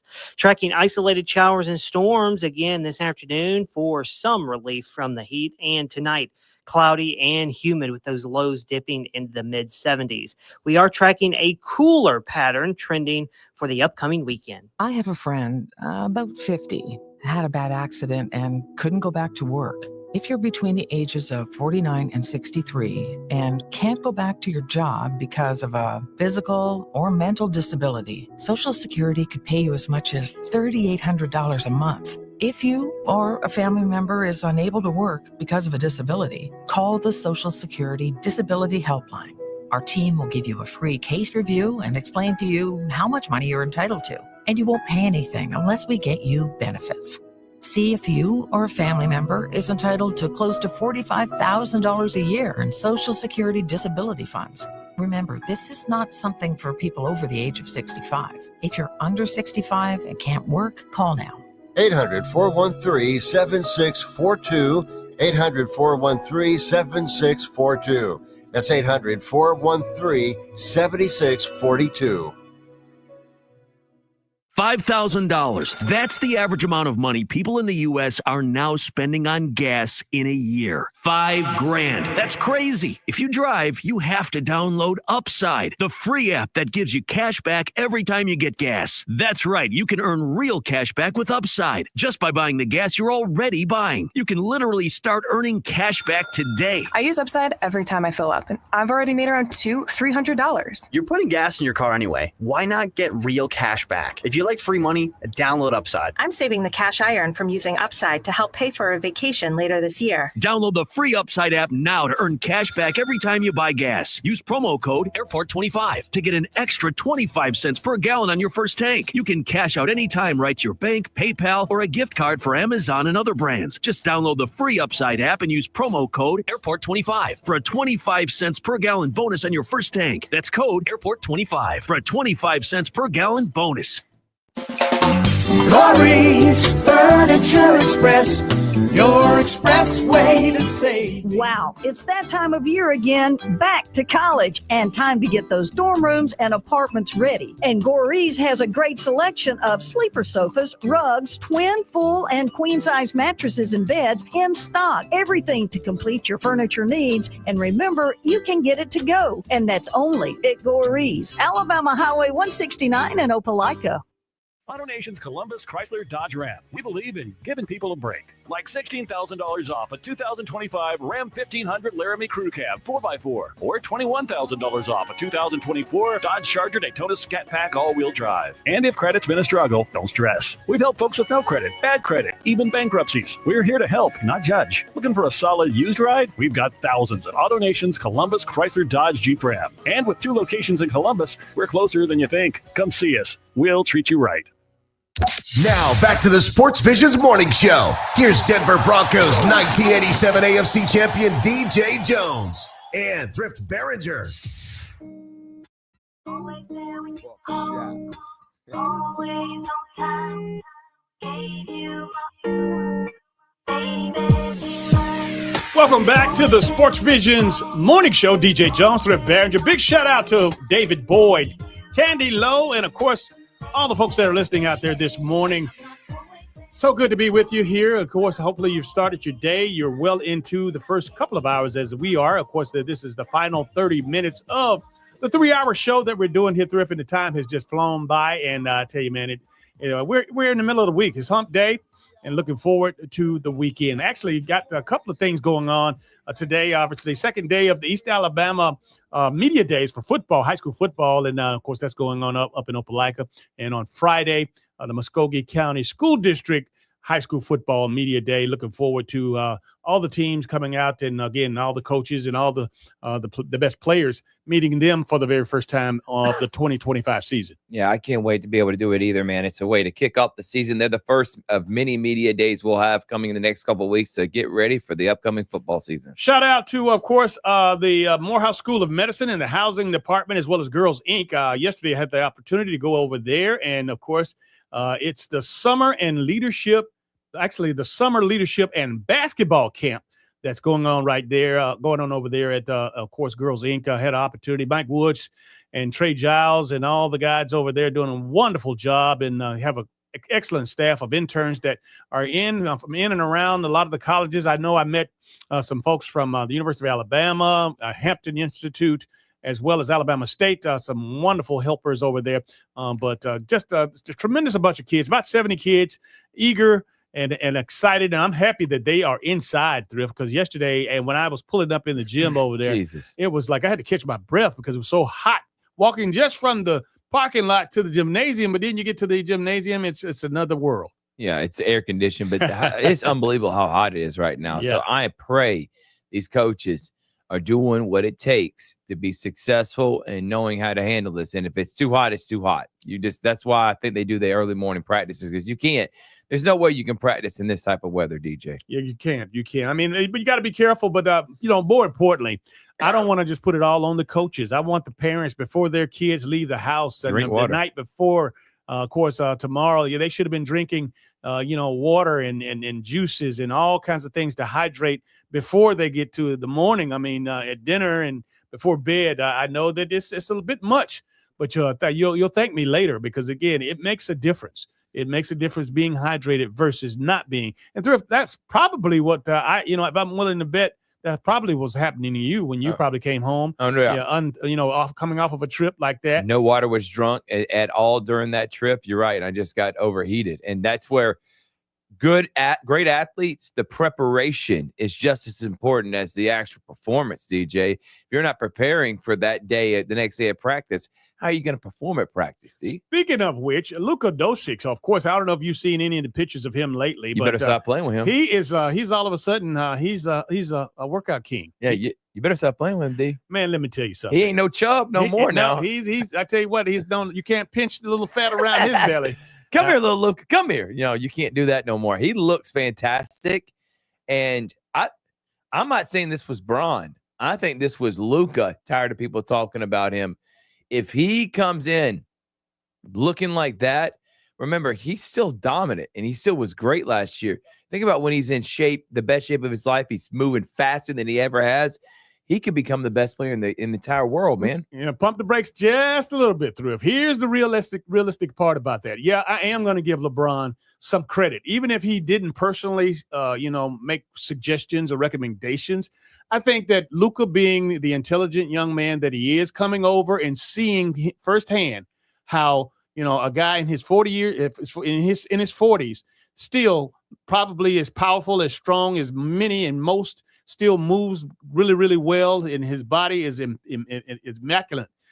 I think that he just being around that and seeing how LeBron probably handles himself, how he practices, and Luka being only in the league 5-6 years or so, and saying, hey, look, I want to do another 10 years at least. So maybe I need to think about this a little bit more and take this a little bit more serious. Lay off the hookahs, lay off the beer, lay off all the cheese. And start doing the kind of things that he saw LeBron doing. And, LeBron has, is just an extraordinary work ethic. And I'm sure in the few practices that Luka has been a part of, he sees how serious and how hard LeBron goes at it. And, again, just the fact of, Luka's great. He's the MVP guy. And, he's one of the better players in the league. But to do this for the next 10 years at least, I'm sure he realizes that, all he has to do is get in shape, and he gives himself an even better chance. Why not? Yeah, I agree with you, DJ. And maybe him seeing the fact that LeBron is, 15 years older than him, and he's in better shape than he is. And I think that looking at that way, too, is like, come on, man, I got to get better. LeBron's 40-something years old, and he's still in better shape and can get up and down a lot better than I can. So I like where Luka's at, and if you're a Laker fan, you got to feel really good about the future with Luka Doncic as your guy. Absolutely. And while we're talking about injuries and fitness, Ronald Acuna Jr. has an Achilles problem, and I think that the trade deadline is tomorrow, and I know that Thrift, you were hoping that Atlanta could get some assets for Acuna. I mean, you didn't say it outright, but you were insinuating the fact that, hey, look. In a couple of years, he's going to probably, break the bank. But I don't think that anybody in the front office is going to go for that, even though you have some merit to what you're saying. But the real fact is that he was chasing down the fly ball the other day. And, of course, out in right field, as he always does. And he has some issues with his right Achilles. Yeah. Now, that's not good. And I know that in the world of, ruptured Achilles that we live in now, that's an anterior cruciate or knee ligament is one thing, but the healing of an Achilles is a whole nother level. Yeah, exactly. I hope it's not something that is detrimental. He won't even come back, because remember, Achilles, you don't come back from for a year. So if that's something very bad, he could be missing a majority of next year as well. And that is where it's like, I keep saying it over and over again. You're going to give this man $500 million, or what he's worth at market value, what the Yankees and Dodgers are going to pay him. They have the money to blow in that regard. Braves do not. And the Braves are going to give this man this much money, and he is always getting injured. It's only going to get worse as he gets older. I think it may be time to move on from him and try to get as much as you can. Probably won't be able to now with the injury, but you may think about this the upcoming offseason. Now, again, I know that you think that they might need to move off of him. Have you thought about what they need to get in return? I don't know if they're going to go star for star with someone. Like if they're trying to win now, you would need players that can contribute now. Yeah. The thing is, who are you getting that can, when at his best, relate to what Ronald Acuna Jr. did at his best in stats? He was an MVP in 2023. You need to get an MVP caliber player. Who's trading their MVP caliber player for one that gets injured? So you're going to have to get young assets. And I don't know. Maybe are we saying that this group of the 2021 and this Acuna, Albies, are we moving on from him? The Freddie Freeman days, like we're starting to bring in a whole new group because Chris Sale is going to be older. The bullpen. There's a lot of things that need to be corrected for this Braves team. And I think there's a lot more issues than people are trying to lead on to be. How about this? Think of it this way. And again, this is not a conspiracy theory, but, I just mentioned that the trade deadline is tomorrow, 6:00. Now, do you think that possibly maybe some rumblings or even some whispers around the camp that they might want to, entertain moving Ronald Acuna Jr. and his agent and his people, his caretaker says that, hey, we need to go down with an injury so that we can make sure that this doesn't happen. That's something to think about. It 100% is, but I don't think the Braves had the mindset of trading him because how good he was playing, and they were probably still buying in. Now dealing with another injury, I think that maybe entice them even more. Problem is, like you're saying, who's about to trade for a guy that's hurt? It's not going to happen. But you got to get something for him before free agency starts and the Yankees and Dodgers offer him $400 million and you're not. No, Braves don't ever pay anyone that much money. You better get something for him. So if you think he's going to leave and you're not going to be able to pay him what the market says you should pay him, then you need to get something back for him to try to build your team into a contender again. Man, let me tell you something. For the Braves to move off of Freddie Freeman and not pay him, and then they have a long history of not taking care of players that have performed for them.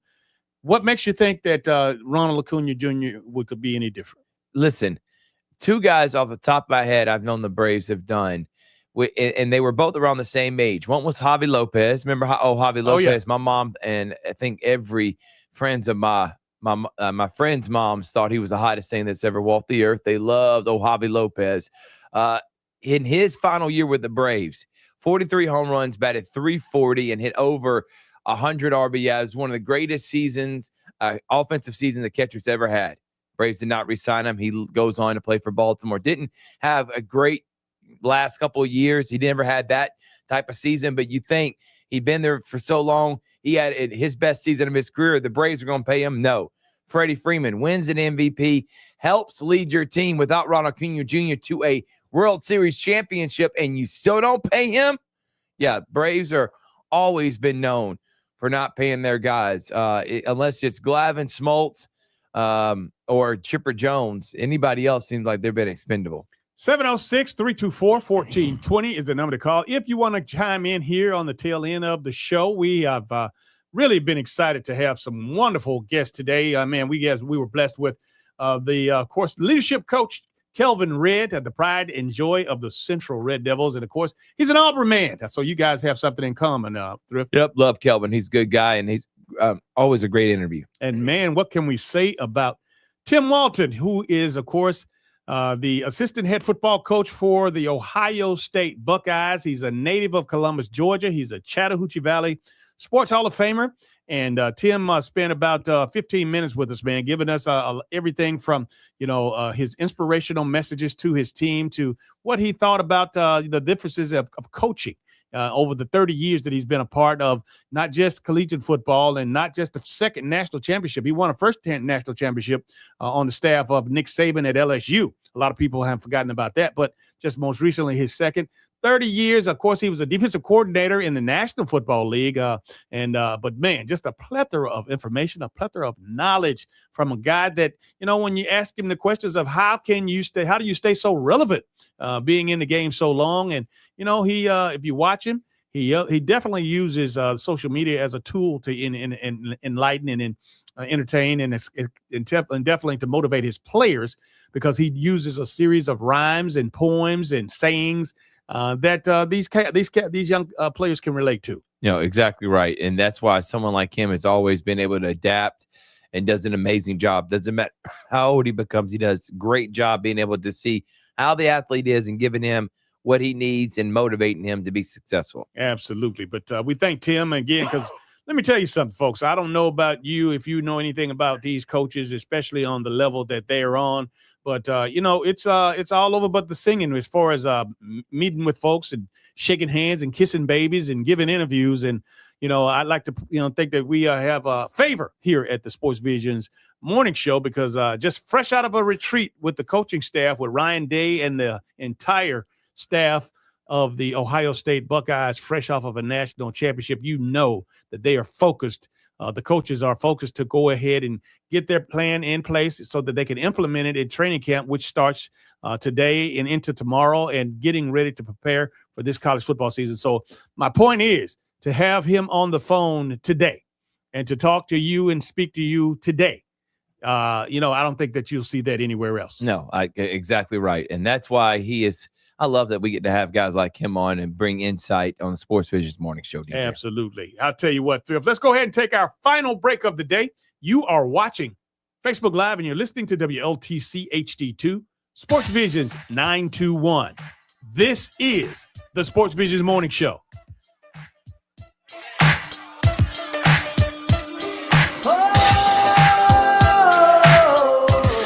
This is the Sports Visions morning show. Let's do this. Sports Visions 92.1.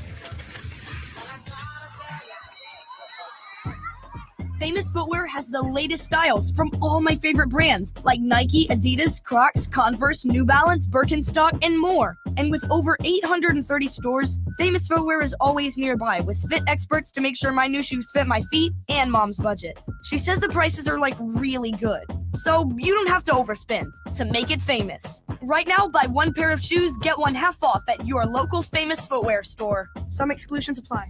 Everything is expensive right now. Gas, food, you name it. You're spending more, you are making the same or less money. So what do? You rack up credit card debt. That's what you do. It's not your fault. It's the economy. And guess what? If you rack up too much credit card debt like some of us, you can't pay your bills. Then the credit card companies, as nice as they are, start hounding you for money. Then you start your downward spiral.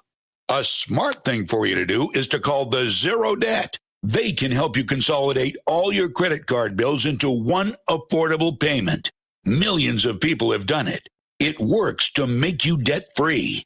Make this free call right now. It costs you nothing to learn more. 800-628-5675. 800-628-5675. 800-628-5675. That's 800-628-5675. My perfect day has sand, salt water, and friends. But my moderate to severe plaque psoriasis can take me out of the moment. Now I'm all in with clearer skin thanks to Skyrizi. Risankizumab Riza, a prescription-only 150 milligram injection for adults who are candidates for systemic or phototherapy. With Skyrizi, most people saw 90% clearer skin, and many were even 100% plaque-free at 4 months. Skyrizi is just 4 doses a year after 2 starter doses. Don't use if allergic to Skyrizi. Serious allergic reactions, increased infections, or lower ability to fight them may occur. Before treatment, get checked for infections and tuberculosis. Tell your doctor about any flu-like symptoms or vaccines. Thanks to Skyrizi, there's nothing on my skin, and that means everything. Ask your doctor about Skyrizi, the #1 dermatologist-prescribed biologic in psoriasis. Visit Skyrizi.com or call 1-866-SKYRIZI to learn more. Attorney advertising. Georgia. Attorney 770. Good law car accident lawyers. Paid after dramatization. Top Dog does not mean we are the best. No guarantees of success. You see what they doing to Top Dog? They trying to get him out of here. He made America's most wanted. It was a picture of a dog. Me and Top Dog sitting back laughing about it. Like, remember how it started?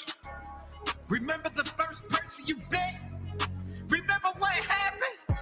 We was in court. They was fighting you. They ain't want to give you the money. So you said, give it to me or else I'ma bite you or else. They ain't believe you. You bit them. The whole court was mortified. You bit them. Client was happy, doing the happy dance. Got a lot of money. He was doing the dance. Now look at you. America's most wanted. You're the dog everybody call. If they get into an accident, any accident, Top Dog Law.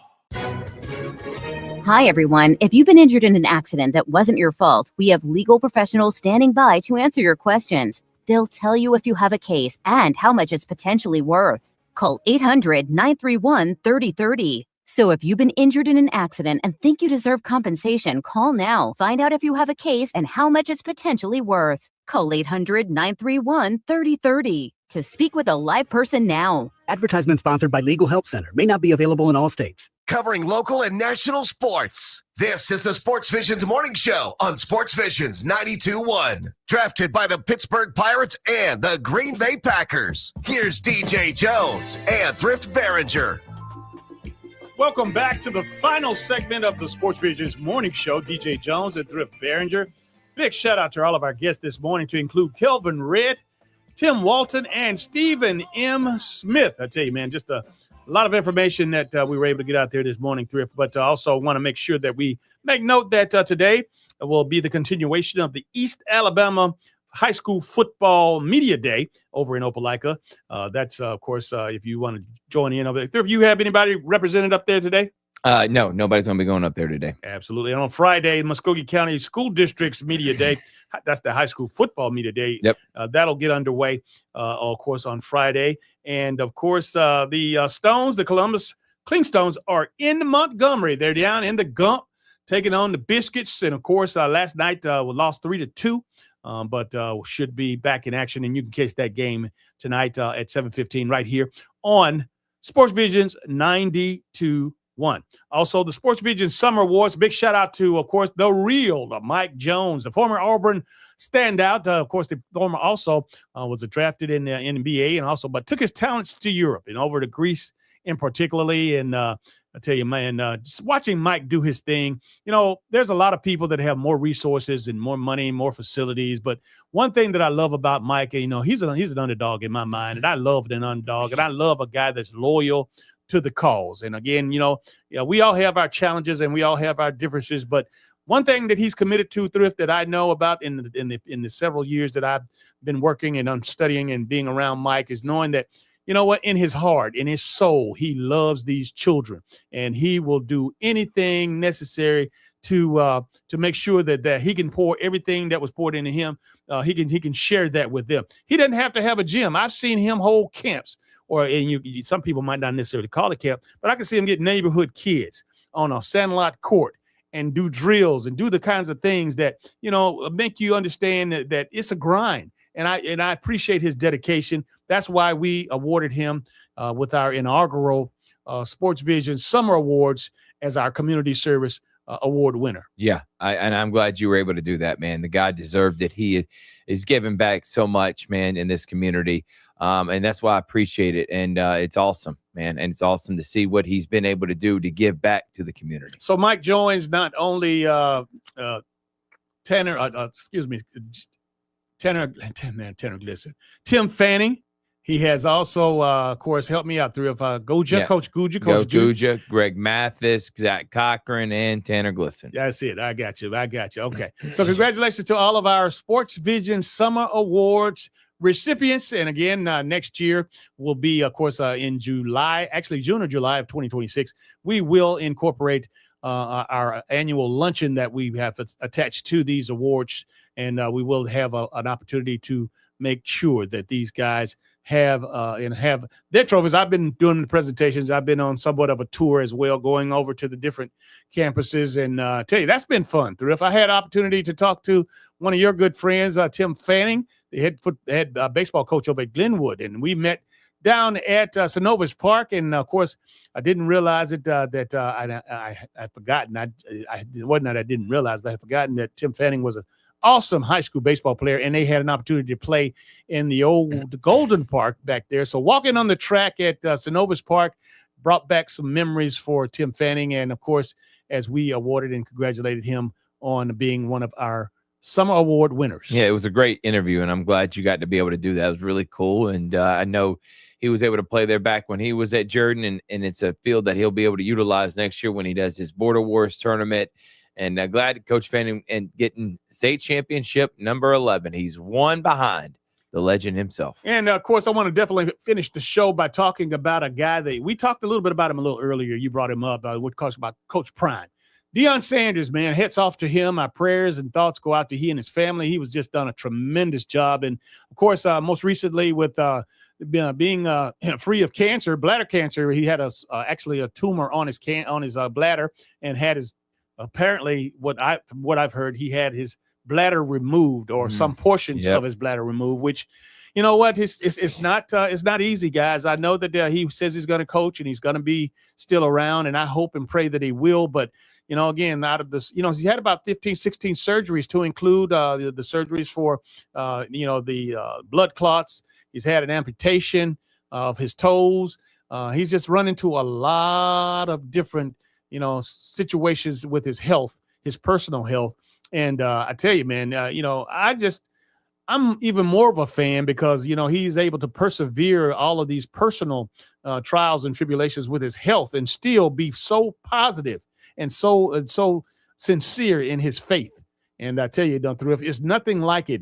This guy, he preaches it and he teaches it. Yeah, and exactly right. And I think that's awesome that you got to put your money where your mouth is, and that the old saying is, DJ. So I'm glad he was able to do that. And listen, nobody wanted to lose Prime. He's brought a lot of notoriety to one of the biggest growing sports in America in college football. And I'm glad he was able to overcome it. He's still got a lot of trials. And I wonder how long, though, he will be able to give energy into this sport. I don't think it's going to be as long as he probably thought he could. Well, I know one thing. He has a couple of sons that have an opportunity to play in the National Football League. So what better way for him to ride out into the sunset, to be able to watch his boys play in the National Football League as he once did. Yeah, exactly right. So I'm glad he's able to do that. All right, Thrift, we got another one in the books. And you hear the music, you know what that means. That's going to do it for this edition of the Sports Visions Morning Show. On behalf of Thrift Barringer, I'm DJ Jones, reminding you to keep your eye on the ball. I find you, I gave you all you need. I know what you like. I feel it coming. You've been listening to the Sports Visions Morning Show with DJ Jones and Thrift Barringer. Brought to you by Global Diagnostic Services and the Finley Firm. This is Sports Visions. Maurice Furniture Express, your express way to save.